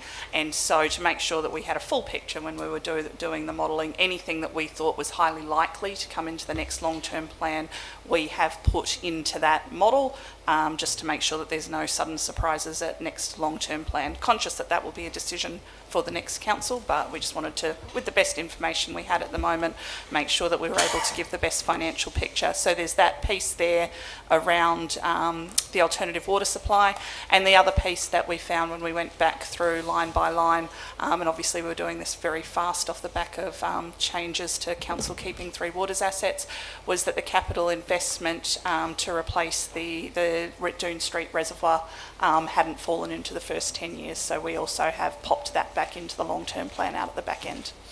Could I, through your chair, Or into the modelling numbers, sorry. May I ask how much capital we've actually increased relative to the long-term plan? So there's Doon Street and a change in scope for emergency water supply. Yeah. How much capital was that? It's about $45 million. 45 million, which All is up. not in the long-term plan. Yeah, Additional 45 million. yeah, additional. Because for the long-term plan for alternative water, we had 60 60. for the alternative water. 60. Yeah, So so we we've still bumped think it up by 30 for the Yeah. alternative water, and the To remaining 90. 15 is 90. Doon Street. Yeah. Why is that gone up by that? And so that's what I was saying, that was the difference between an emergency scheme, as I recall, is about Oh, yeah, 30, yeah. a Versus full yeah. alternative scheme where it's another source Yeah, supplying the city 365 days a Yeah. year is about 90. We put 60 in because we still weren't sure which way we were going to be able to go, and it's not for another long-term plan. So we're still very much proofing the concept at the moment on alternative water. But I would expect that by the time we get to the next long-term plan, we would be likely be looking to council to want to invest in an alternative supply. Can I, through you, Yep. Chair? So we have to have the water service delivery plan to DIA, which proves sustainable financials by 2028, isn't it? That's right. Yeah, so if we're making those broad assumptions about the alternative water supply and putting in that modelling, like what piece do we actually have to A, go out for consultation on, and B, submit in the plan? Yeah, so None of those this final isn't decisions. impacting your long-term plan in any way. So you don't need to go back out and consult on a new long-term plan. You're simply consulting on which option you would go for a Three Waters delivery model. What we wanted to do was just make sure that when you were looking at the financials, that you weren't missing any potential part of the picture. So we made sure that we put that in there so that you could essentially see that you're still going to have some headroom, even if some of these changes happen in the future. Follow up on that, sorry. Yeah. I hear you. I guess that the piece that I'm sort of somewhat concerned about is that regardless what model we choose, we're going to have to go out to the community for consultation, and that's going to have a bottom line impact on rates no matter what model we choose. So are we modelling the bottom line impact on rates that we'll consult on with the community No. on the So there- assumptions or the additional water supply, or that, like, do you I sort of think see what I mean? There is no financial conversation, at a detailed level to have with the community as part of the consultation. The conversation we're having is whether or not the investment that council has to deliver is best delivered through an in-house council model, a slightly different council model, an Otago Southland potentially model, a CCO model. It's not changing that investment discussion. So, but that is part though of what we have to deliver to government before the end of next year. It's not just how we're going to deliver it, it's also what's involved. So are we going to include those things that we have not yet approved and have not yet included in any plans? So we would be including that we would use the current long-term plan would be what we would submit. There is no there is nothing there, the current long-term plan that meets the minimum standards. So for example, the depreciation would change because we have to do that. The alternative water supply, they won't really mind too much one way or the other, whether it's an emergency supply or a full alternative supply. That's a decision for the next long-term plan. So that's not something we would submit as part of the water service delivery plan. But for council, it's important just to understand where you're expecting to have your financial position as against your available debt cap. We could have simply left it out, but we just wanted to make sure council had as much information as possible. If we are already going, we expect that there might be some things that council would look to bring into the next long-term plan. We wanted to be full and transparent about that. Yeah, I would add that a water services delivery plan has to demonstrate financial sustainability. So that is, just does your money that you generate cover the costs that you will face effectively, including the debt servicing costs, but also it has to demonstrate compliance with current and future regulations. And so neither the alternative water supply nor the Doon Street one are going to impact that. So those are not things that need to be in a water services delivery plan. I would possibly argue the next point I've got here maybe does, which is we've changed the operating costs in your financial forecast to ensure that we've got consequential operating costs for running that alternative water supply. So at the moment your LTV doesn't have the consequential OPEX for running the alternative water supply once it's operational. We'd want to make sure that was probably in there to demonstrate financial sustainability, otherwise we've got an asset we can't afford to run. To that point, if you don't mind, how are we able to prove sustainability or financial sustainability if we haven't made half of those decisions, but they need to be included for us to be able to understand what the model, what model was most appropriate? And how do we then talk to the community about what model was most appropriate if it's based on, if it's an assumptions basis? Well, And if you would like us, when we bring it back in January, we can bring it back in January without those additional costs. We were simply just trying to give as much information as possible. We need to know that, because you're quite right that we want the full scope of the financial implications, that those potential things that are looming on the horizon, you know, like you've got backflow, we've got alternative water supply, we've got a bunch of risks there.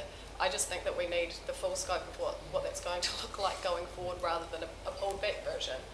I would suggest Michael can talk more to this, but I think the only way that you could do that is through an amended long-term plan. I don't think you can do it through an annual plan process. Through yourself, Chair.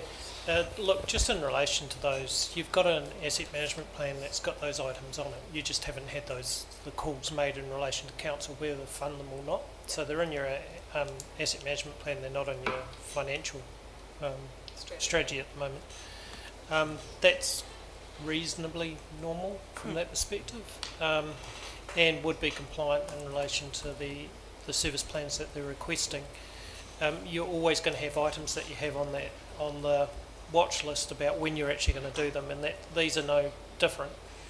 Just for the full sakeness of the modelling that's been taken into account, because they're kind of indicating if you took away the financials, would you actually do these things without trying to sweat them, putting it another way, then you probably would. So that's fundamentally why they're would be included in the modelling from that perspective. And that would need to come back to council in either an LTP process if it stays in, or through an amended LTP, as Erin has highlighted, given the significance of them. But surely the question for you, Chair, is that at the moment we have not determined, council has not determined whether it will be an additional water supply or an emergency water supply. We have in a long-term plan an amount of money which would allow for one but not the other. We have an amount of money that's in the middle. It was a hedge. Right. It is not simply a matter of saying we've decided to. I mean, it could be one or the other. We could still have it as an emergency water supply, which is what it was intended to be. Absolutely. Originally. Yeah. So I'm concerned that we add stuff in that's not in the long-term plan. That's right. For all sorts of reasons I'm concerned, but particularly the one Alex just articulated, which is at some point we're going to have to get and explain this. And how do we explain things that we don't actually have in the LTP? So apologies, Chair, but the direction that or the communication that's been coming to me from council is that council is very interested in supporting development in the south of the city around Awarua, being able to support the aquaculture development that is in Bluff. These are all things that we can't currently support with the volume of water that we currently produce to the south side of the city. So what we've done is that we've essentially gone, as opposed to potentially just funneling more water from the north end of the city, that we could potentially use the emergency supply as a permanent southern supply. And that's the conversation that we had with council around. We won't know how to make, whether or not that's the right decision until such time as we've gone through the modelling of how much water we can actually extract from that supply. Council can absolutely look to keep it as an emergency supply, but it will mean that anybody who is coming to ask us for commercial volumes of water from about Clifton South will not have access to that water moving forward. So does that, the additional cost, 30 million I think I've heard, would enable us to provide water to others that want it, which would generate a commercial return, right? So yes, absolutely. has that been factored into your modelling? So do we get an increase in revenue with the increase in the capital spend to move from emergency to alternative? Do we get an increase in revenue from that alternative portion? I'll cover a few things off here because I think it might mean we can move on too. Firstly, yes, we've included those additional costs in here at the moment. Because they are in both the CCCO model and the Invercargill only model, all they'll do is bring those two lines down a little bit, and at the exact same, pretty much the exact same amount in each of those two lines. So they're not going to move it very much at all, right? Because our CCO is not debt constrained. If our CCO was debt constrained, then maybe it would have a bigger impact on the differential between the CCO and the council. What I would also note is that it's very easy for us to take those costs out if you need them without that in it for consultation purposes. But the critical thing, I think, to note here is that what we're wanting to demonstrate is the resilience of these models to risk of costs going up, and the only way costs are likely to go is up. They're not likely to come down under any model. In terms of, is there additional revenue modelled in here? We model our entire model is based on revenue meeting costs, so we don't generate a deliberate surplus because we've now brought on additional assets. So that is something that is not factored in terms of additional revenue coming into the model, nor have we tried to model in a higher proportion of the revenue coming into the entity being from commercial customers or something like that at this point. Now, we could make some assumptions around that, but at this point we've decided to play it, I guess, more conservatively and not modelled in that commercial customers may contribute a higher proportion of the revenue towards the base, but it's a cost model, effectively it's a revenue to meet the cost model, not a how much revenue can we extract from everyone model. So just to sort of sign that conversation off then, so we need to put a marker in to say what are we going to include in our consultation? Do we include sort of our long-term plan basis, or do we include long-term plan plus these additions, which will show a difference? And that's a decision we have to make around our consultation, I think. That, Alex, you sort of, does that reflect the concern you potentially see? Yeah. If we make a decision how we can consult, either against the long-term plan without any additions or with additions, and pointing out those differences between the long-term plan and the differences. Yeah, effectively, that's a decision for us. I think I'm struggling with the bit about how there's just so many variables that it's actually going to be quite difficult to have the conversation with the community. Yeah, well, we've got to nail that, haven't we? I think the even greater impact than that is the amount of money. Do we have the right amount of money in for Bluff? Do we have the right amount of money in for Clifton? These are all going to be pieces that are going to be landing post-consultation, but probably before we actually submit the water service delivery plans. So we essentially have to make the best calls that we have on the information that we have at the moment. And like Stu said, we're simply trying to have a look at this to go, do we have sufficient flexibility if we have to change? Or are we absolutely, with our current long-term plan, hitting up against the maximum amount of debt, and if anything changes, we're in big trouble? So that's what we essentially wanted to look at. Yeah. So, and I think that's what we're trying to deal with by bringing in these costs, right, is to recognise our current base case may not have enough money in it. What does it look like if we do need to bring in additional money? Because that may change the level of risk or the level of urgency at which we need to make changes. whenever we make a decision around long-term plans, anything that's looking beyond about a year or two, we're going to have to make assumptions and rely on a level of assumptions anyhow. So, and I'm sure you're all used to dealing with some of that at a council level when you're going through your LTP process as well. What we're trying to do here is go, how do we mitigate the risk that those assumptions are wrong? And the way they're most likely wrong is that we've probably, if we've got anything wrong, we've probably undercooked it, not overcooked it. So that's what we're trying to, I guess, mitigate there. And then the last 2 points, fully funding depreciation. Our model does that. Otago Southland one did that as well. We fully fund depreciation from 2028. And inclusion of council overheads. You guys don't charge overheads to activities directly at the moment. It's typically general rate funded. So we put in a proxy for funding those overheads to make it more comparable with an entity model. Those overheads that we have included may or may not still be in council at the end of it once it's, if you did set up a CCO, they could be stranded in council, but we haven't done that detailed work. Moving on, I've got the clicker. I was waiting for someone to change the slide. So this is the difference. Effectively, if we look at the dotted blue line, we have not changed the modelling from the Otago and Southland stuff. So that does not include the adjustments I was talking about for your for Invercargill, and quite frankly, $45 million worth of capex in that program would not make a drop of difference to where that blue line sits. The green line here is the CCO, and you'll see that we do have it sitting above ICC in-house model, and I'm sure that's probably not terribly surprising to most people in this room. Effectively, the CCO has a whole pile of cost in it to run as a CCO, as an independent entity. And we've gone through a process with your staff to try and identify what some of those costs were, as well as using our own assumptions. So we have looked at, well, what might council charge a CCO to be able to use some of its services if we look at what you already charge the airport. So some of that margin and cost there, while it is additional cost to the CCO and coming through as a water charge, is actually revenue back to council to recover as a payment for delivery of some of those services as well. So there's a potential offsetting there in terms of some of those rates, or at least in terms of some of the stranded overhead that would otherwise be there. Yeah, there's not much more to say about that in this chart, but I'll take questions on it. Yep, excellent. So it'd be interesting to know where that black line would go if we installed water meters.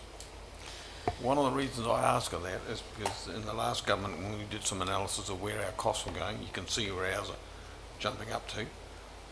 Around 2030, they're up around close to $3,000, which is a huge increase from where we are at the moment, which is about somewhere between 800 and 900. Interesting that when you look on a 10-year span, water care in Auckland is currently $800. 10 years from now, $800, not going anywhere. Ours is 800, potentially 2,500. So what's the difference? Is it the economy scale? Well, it can't be, because they've already got that, so they're not factoring anything. It's water meters, isn't it? Water meters do two things. They reduce the volume, so less treated water in one end and less discharged water at the other end comes at a savings. Yep. And I think the research that the previous government gave us was that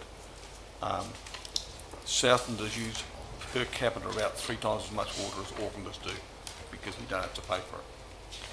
Pay for it directly by meters. Yeah. I mean, I agree that water meters, I'm on your side all the way around water meters, so I'm not going to dispute your stuff. I will note a couple of points there. One is, without seeing that Auckland comparison, I'm not sure if it's in real dollars or nominal dollars. I'll note that our chart here is in nominal, which means it includes inflation and the impacts of inflation. The Auckland one sounds suspiciously though as though it might not, but I can't say that definitively. In terms of water meters, you're right. It will help. It would help your councillor or your council staff, your asset managers, to identify leaks, which means more targeted, better, proactive investment in your network. It also allows you to defer investment in your network if you needed to bring on additional water treatment services. I don't think that would prevent you from having to do your alternative or emergency water supply though, so there would be no I think deferral of that. what and I'd there's just no other note, cost. Stu, is that in my experience, the big savings from water meters are not so much in your operational cost. There is some operational cost in terms of savings in treatment, chemicals, those sorts of things at both the water end and the wastewater treatment end. But the operational savings aren't huge. The main savings are around, as Stu says, that deferred capital. So if you're in a growing area like Auckland and you're in a growing area like Queenstown, that ability to build a new reservoir that holds, only 15,000 cubes versus 25,000 cubes, because you've managed your water use more responsibly, will make a big financial difference. In Invercargill, we're not facing that big growth challenge, but what I would say is that for me, the real benefit from water meters, like I say, they're great from an asset management, more targeted picture, but they're also great that as costs continue to escalate around Three Waters, at the moment people have got no ability to control those costs. That everybody really pays that same sort of flat rate based on your rates. As the costs increase, the ability for a single person household to be able to control their water usage versus a larger person household is where I see some of the real benefits of water meters going forward personally. And the other areas is what you touched on, which is the leaks. So national average for leaks is about 30%. I think we're sitting at about 17, which is great. Wellington's 55. Sorry, Yeah. can you speak into the mic? Oh, sorry. The other benefit, of course, is being able to identify and resolve leakage. Because leakage, one, creates you bigger problems further down the line if you don't deal with it. But secondly, it increases, if you've got lots of leakage, then you're increasing your demand for the water, which is treated, and it comes at a cost. Ours is about 17%. The national average, I understand, is 30. Wellington's 52 or 53%. So half the water they treat and pump into the system just leaks out of the system. You may have seen the Waitaki numbers in the current state report, which are even Yeah. worse than that in some parts of Waitaki. Anyhow, I think, does anyone have any other questions on the financial chart, which is just showing numbers? Yep, we've got. Yeah. You mentioned that the gap between the cost of the CCO and the cost of in-house to some extent was somewhat circular because some of the money actually would come back to council anyway, so the gap was not maybe as large as it looks.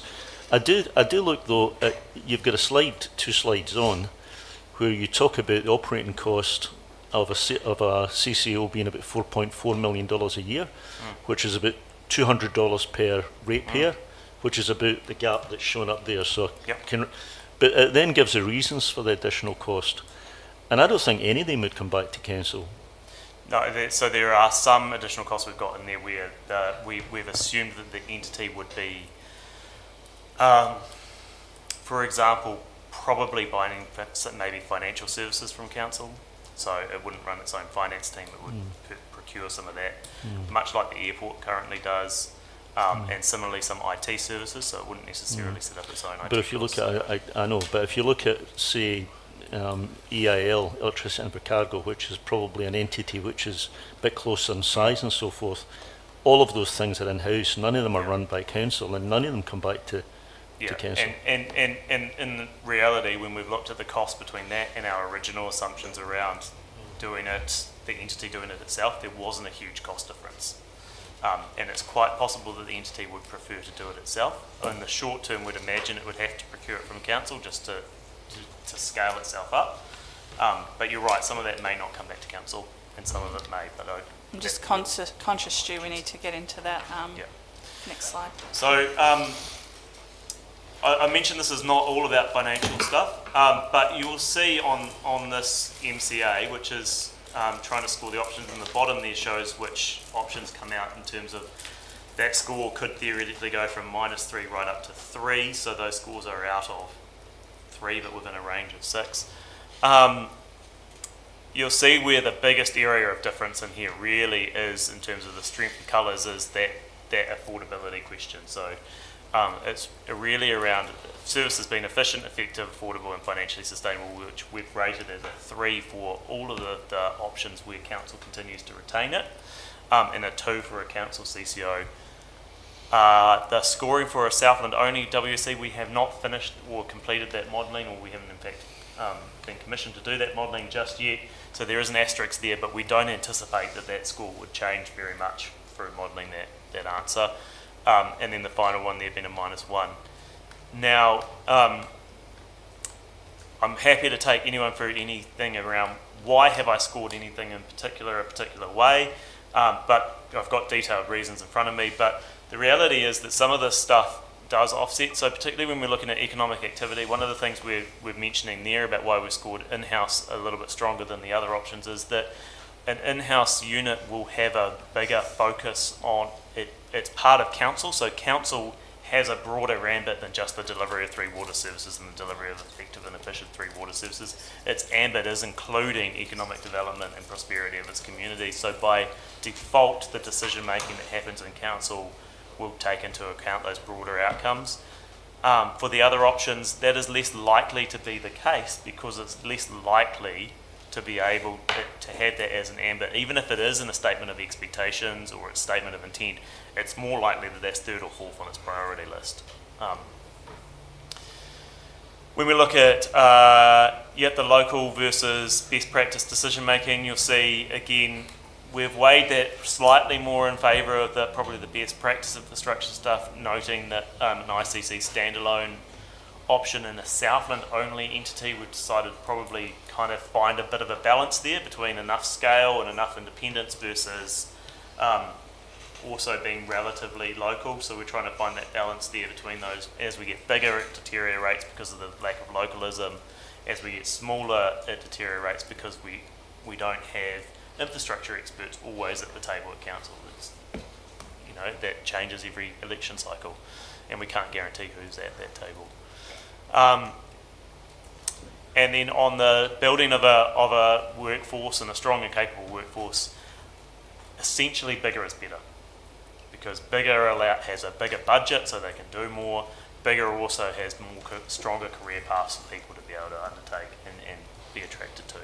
So the real answer here, I guess, is depending on how important you find that financial sustainability criteria, or whether you can find other ways to make that more affordable, might flip the outcome on here. And just to touch on that, there is a note on ring fencing here. The preferred option in the MCA would differ if entities are assumed to ring fence their revenue. So if we assumed that Otago Southland WC or a Southland only WC ring fenced their revenue requirements, then potentially the affordability problem at least changes from a -1 to a 0 or a 1. And if it changes from a -1 to a 0 or a 1, it potentially becomes a much more preferred option as we move through. Can you just explain why the delivery of 3 water services through a local decision-making model that reflects needs of community is ranked lower in in-house ICC versus in a wider Southland entity? Yeah, so our comments here around why we've scored this is that under a in-house model, decision-making will continue to remain local at both the management and governance level. Governance is through elected members who are elected to represent the views of the communities. Elected members have competing priorities and a diverse range of skills. Not all elected members have a strong infrastructure, asset management or financial management background. So that's recognising the best practice infrastructure management. So we're probably weighing it down that way on that side. And if I was to look at, you're talking about a Southland only entity? Yeah, option 5. Option 5. And if I was talking about option 5, we've said decision making would still be local to the Southland region. Yeah. All right. A single focus of the water services entity on 3 water service delivery will ensure that decisions of the board and management reflect best practice infrastructure management.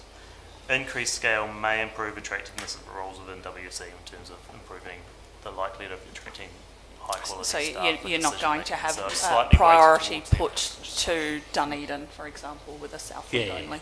So we've weighted that a bit more towards the best practice side, maybe than the localism side, but particularly with the Southland only entity, we've also recognised that decisions at a Southland level are still very quite local, much in Invercargill's interest. And then so you said about if you ring fence, then your -1 within that column would change by how much? Would it go to 1 or 2?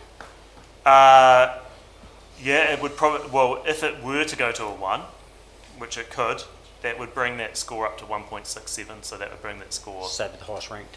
would be the highest ranking. And if you were to turn that to a 0, it would be 1.33. So without having tried to undertake the ring fencing exercise, I would imagine that it would probably, I can't see how it would score that differently to a CCO, a standalone CCO, so I would imagine it'd be around a 1 or a 2. Right, okay. Tom? I was going to make the comment, and interest in your view, but the assumption about a CCO, whether it's a group CCO or whether it's local, is that one of the benefits is that you can bring in professional directors who've got experience in, working in this area. The reality is that there's almost none of those. They don't exist because there are very, very few water entities around the country that are already CCOs. So there's not a large pool of directors who are experienced in this area. I mean, in 10 years' time there might be, but there I would have thought pretty much none at the moment. Yeah, it's certainly going to be a challenge, right? So we've got, I don't know, Ravine, who used to be the CEO at Watercare, running around being the director, I think, on possibly both Watercare and Wellington Water, certainly on Wellington Water. And there's probably a handful of others that I might be able to name that are directors But in if that there's space. if there's 20 of these things at the end of the day, and each of them get 6 directors, then we're looking for like 120 people with those kind of characteristics, and I would bet there's no more than 10. Yeah, I would suggest that if every council in the country ended up setting up its own standalone CCO, practically every single one of those CCOs is going to have a very, very similar looking board of directors, because there isn't going to be a lot of choice. So, And so what quality are you getting from them? well, yeah, because they'll be spread quite thin, so there is a bit of a risk there, and that's where, again, that scale allows you to attract those directors. If you're saying there is only 10 of them, may not be interested in an Invercargill alone CCO either, if there are other councils that are. I think what I would say in fullness and frankness, if I went to a board full of Ian Rabbitses and said, I've got this risk problem on my Three Waters network, I may get a different response than I would around a council table. That, like we say, is made up at different times of different skill sets and also different priorities. If I went to that board, they're only focused around what is best for Three Waters, whereas council has to be focused on what's reasonably good for Three Waters, what's good for roads, what's good for parks, what's good for culture, all of those different competing priorities. So what I would also caution council about is that the world as we know it in Three Waters is going to change. This is going to become a very regulated environment for council. You're going to have the community coming to you and saying, I want this new investment in something in Rex's area. We've got a community facility that's falling over and council needs to invest in that. Council's going to find it very difficult to do that because the Commerce Commission's going to say, you're not, at a particular time you need to focus your investment on Three Waters to be legislatively compliant. So it is going to start to become an increasingly different world moving forward. Yeah, and just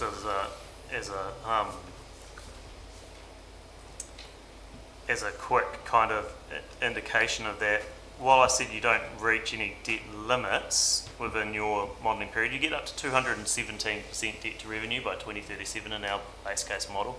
So that's not a lot of headroom left. It is some headroom, but also at that point, your water debt is 2/3 of your total debt moving forward, and it's over $300 million at that point. So it's not an insignificant amount.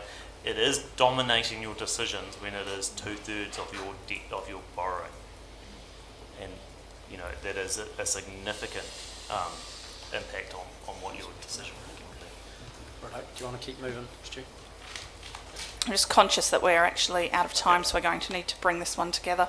Yeah, my last note was here on ring fencing. So all I wanted to say is the scores would change if you did the ring fencing. And our view, and this is us just trying to be intellectually honest here, I think, is that we think an entity will eventually have a harmonised price. Now that may not be in 5 years, it may not be in 10 years, but in about 30 years it's quite likely that it will have a harmonised price. There's no guarantee of that, of course. We also think that ring fencing and pricing principles for any entity, they need to be agreed by all parties, right? So it's all good for you to go, well, okay, we'll go into this and this is the best option because we can ring fence the money, but if not everyone else wants to agree to that, then it's not actually an option that's on the table in the first place. And then finally, making decisions that require revenue or prices to be ring fenced, particularly when you're trying to make those decisions or assumptions when you're going out to consultation, requires a high degree of trust about where you're going to land on those principles.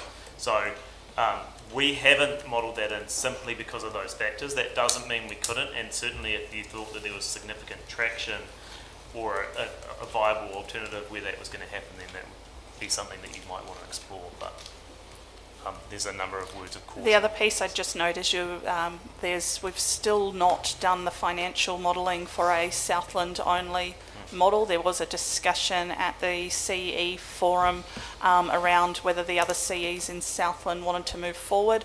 At that stage, the Gore CE wasn't there. The Southland District CE requested further information before making a decision on whether to proceed with modelling on a joint Southland model. So we're still working through that process with them. And I think in the meantime, I think Gore and Central Otago have both passed motions to explore a model together. Yeah. So, and just for the absence of doubt, ring fencing is ring fencing the revenue generated from Three Waters assets into the entity. Ring fencing, no, sorry, when I'm talking about ring fencing in the entity, I'm talking about ring fencing the revenue requirements of the entity from Invercargill to Invercargill and Gore to Gore and Southland to So Southland. it's revenue and cost. Yeah, revenue and cost. So effectively keeping those prices as they would where the cost effectively So you falls. wouldn't have cross-subsidisation, No, but no. you would have efficiency gains for So everybody. that's where you have to get the agreement between the councils before you ended that, Yeah, so that's why I note that that's, yep, okay, you could look at it, big question marks about whether it's viable or not. Cool. And that was the last of my slides, but I can flick back and move some quick questions. This one. Yep. Maybe it's late in the day, but I just cannot make head and tail. Can you talk into your mic, please, Mayor Clark? I can't make head and tail of that. So when you look at the total at the very bottom, the larger the number, the better the score, or is it the other way around? Yep. And I can't understand how, I think Tom raises, how in one column up there for the option 1 you've got 0, which is down on the delivery of Three Waters, and over on the other model, over on number 5, you've got 3, which is the other extreme, I guess, because, you said, well, council's got a lot of priorities, but we don't have much discretion around the priorities that are coming through the water services bills. We will do them, or there will be consequences from the regulator and from the Commerce Commission. So it's not something we can just decide not to spend some money for a few years and build a new stadium or something. We will not get away with that.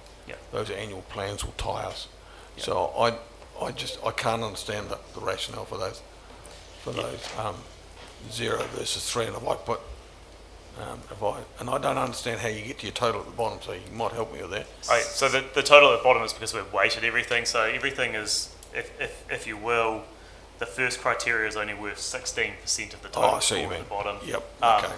Okay. And the final, and meanwhile, the financially sustainable criteria at the bottom is worth 33% or a third of the total score at the bottom. Gotcha. I think the other piece too, just to answer the Mayor's question, is around the difference between that first criteria that is essentially that legislative compliance and the piece further down about best practice infrastructure management. One of the things that we've discussed, and I know the Chair had some questions about previously around, are we making smart decisions in how we run our infrastructure? Have we invested properly in knowing the optimal place for investment and all of those sorts of things? And the answer to that is we've got a long way to go before we are doing that. There's a lot of councils that would be investing, $1 million a year in smart asset management management, which is something that Invercargill City isn't currently doing.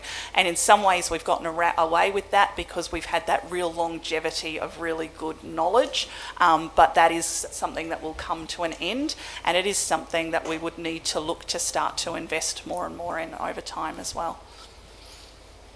Tom?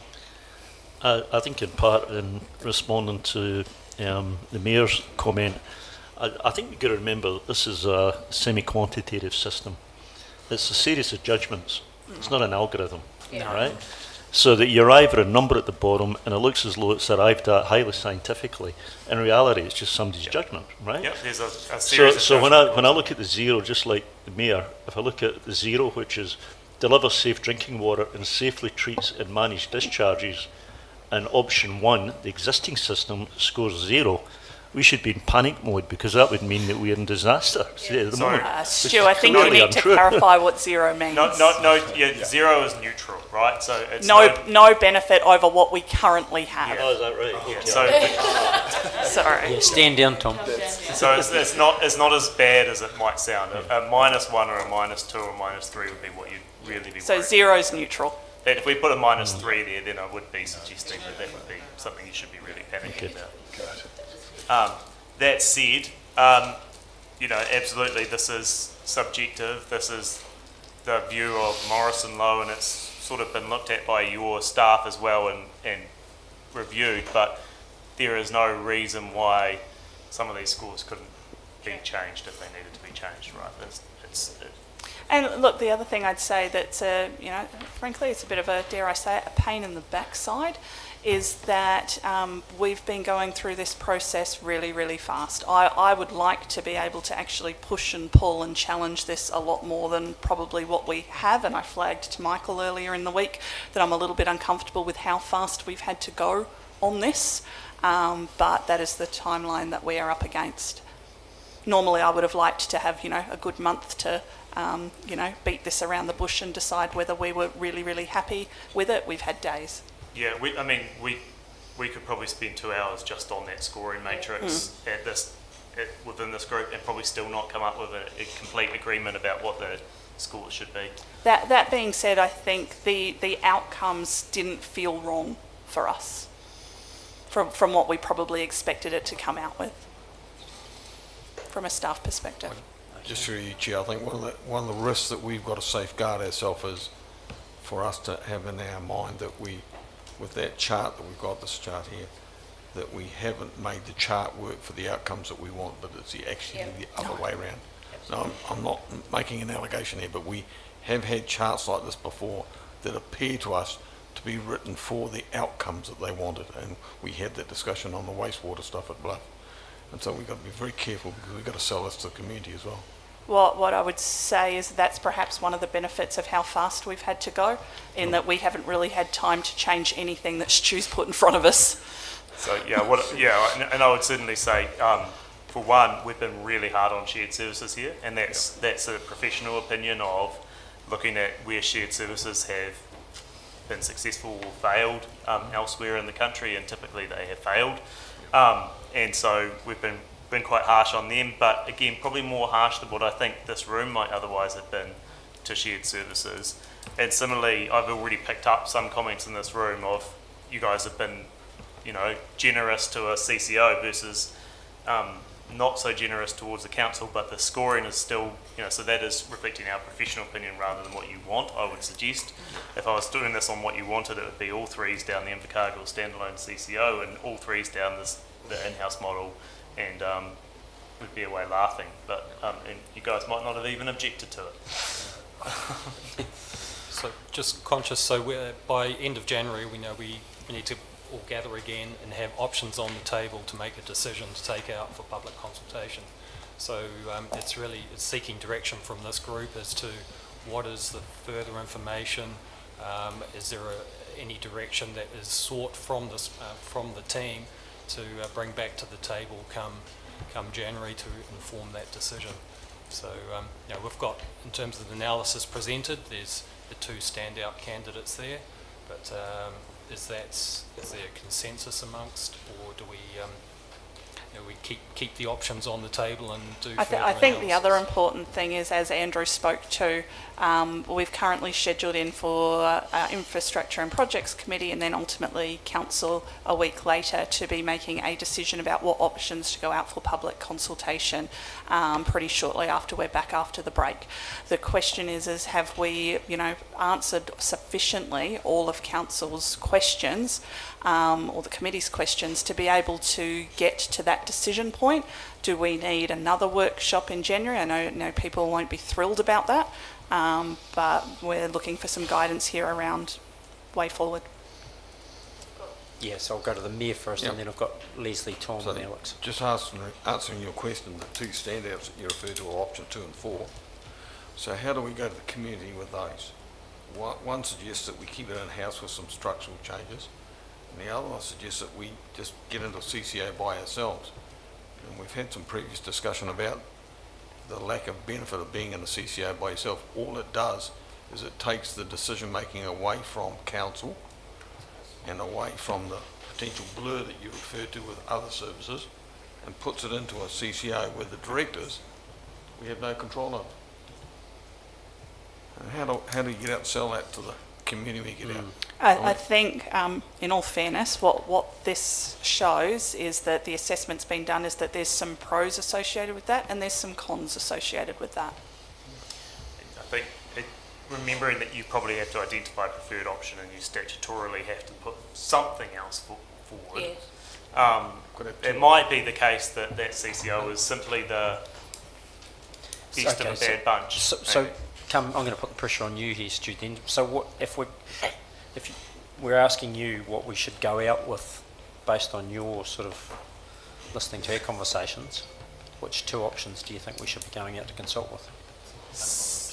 Simply because of timeliness, because I still think, while I've said there's some reality that you need to put around that kind of harmonisation and whether costs could be ring-fenced, I still think a regional, I guess on principle, I still believe a regional option is a good option, but simply because of timeliness, there's no way you're going to have enough information to consult on that option in that time frame that you need.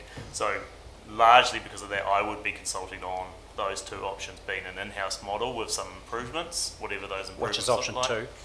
which is largely option 2. Yeah. And then simply because we have to go out for another option, it would be the standalone CCO, but I would probably be indicating to my community my preferred option was an in-house model. And I think council would usually look to also consult on status quo, so it may be a 3 option. Okay, Leslie?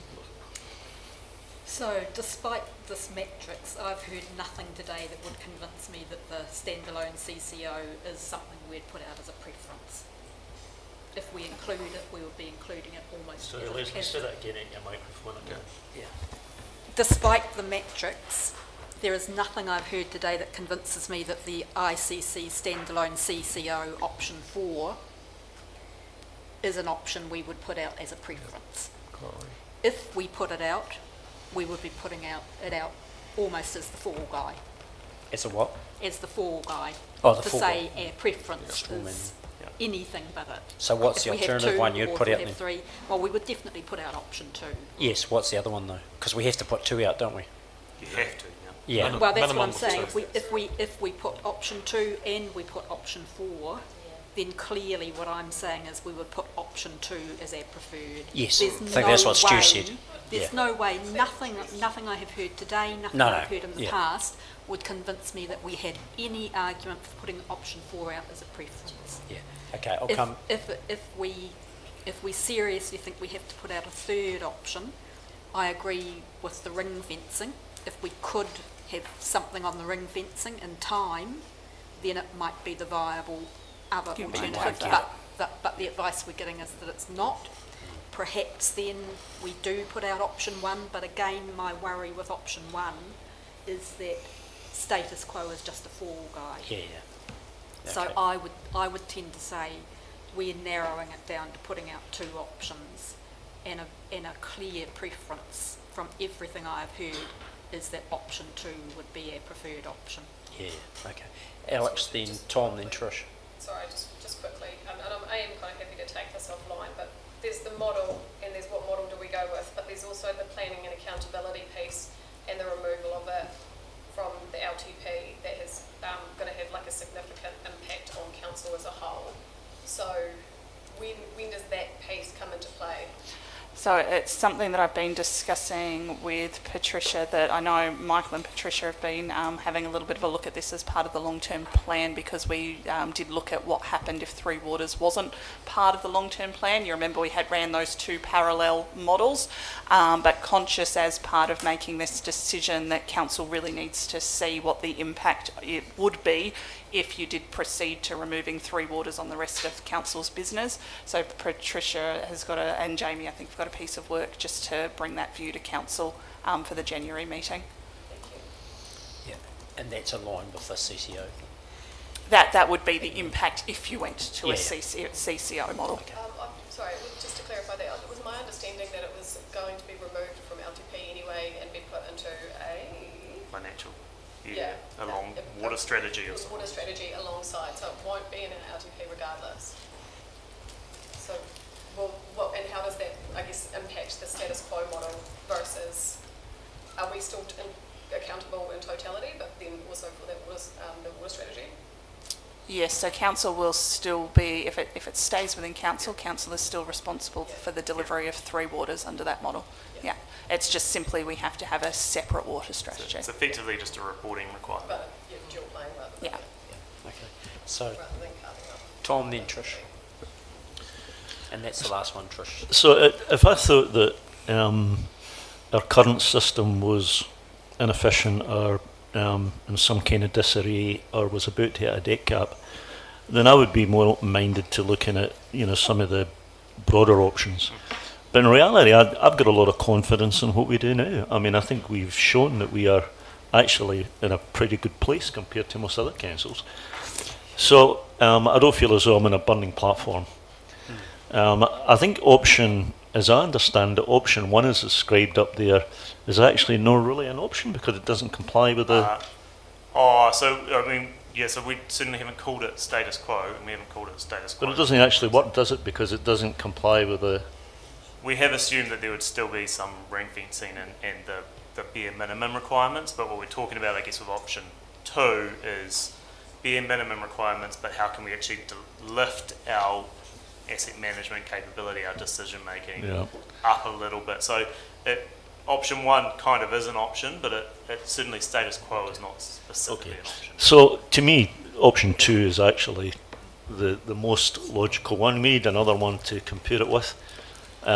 We could go with the Otago Southland model as a comparison because we've got all of the numbers to go with that. But it would be so obvious that nobody would pick that one. That's maybe unfair. The in-house CCO would be the logical one to other one to go with, and I guess that's supported by the semi-quantitative matrix that's up there, which does show that those two are preferable. But you would need to be able to the chart that shows the gap in cost to the ratepayer. Option 6, the gap's of $800. Yep. Option you've taken away, so I don't know what. Way, sorry.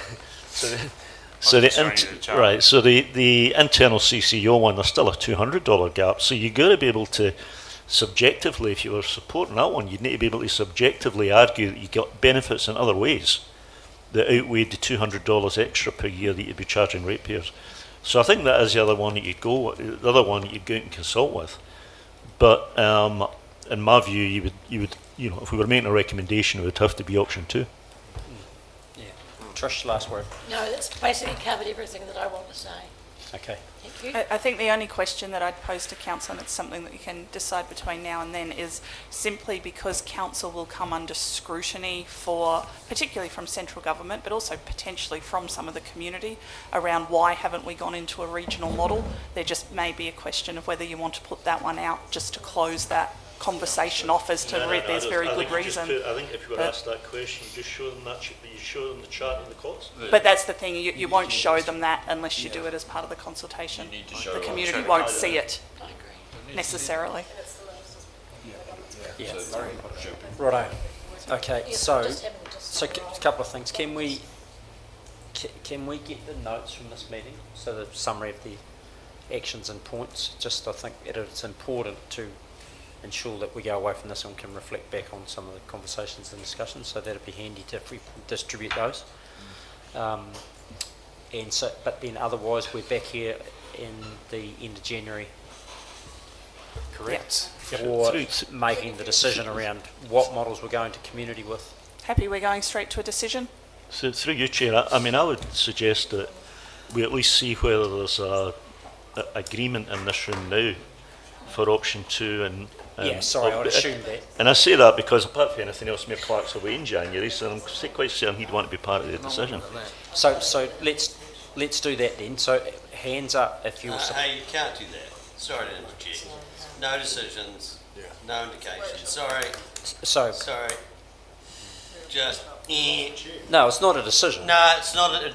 It's not a decision. Close to a decision. No, it's not. Sorry. What we're trying to. It is. What we're trying to reflect is what is the feeling of the meeting around the fact that you've got a feeling after this discussion of whether, as Leslie's talked to, whether option 2 and option 4 are the best option, or are the options that we would take forward for consultation for community. And whether there's any further information that you may need what other to inform that information? decision. So, is there anyone that's opposed other than Councillor Pottinger to showing those 2 options as the best options on the basis of the discussions we've had in this workshop? I still can't decide there. I feel like financially I still need some more information. Okay. So I would prefer what I... So what, can you talk to what more specific on information you're needing, Rhea? What, in terms of financial information, just so I can understand? Or room? I think having this presented today, I need to go away with it and sit with it more. I feel like if I'm being forced to make a decision of what options I have or I wouldn't have, I'm not making an informed, complete decision. So it's just some more time, not some more information at this stage. Okay.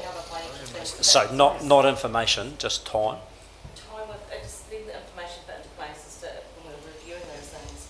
I want to sit down and write things and interpret it. Yeah, no, absolutely appreciate that. Yeah. I wouldn't like to be forced to into something I'm not comfortable with. Yeah, Mayor Clark. Yeah, look, workshops can't make decisions.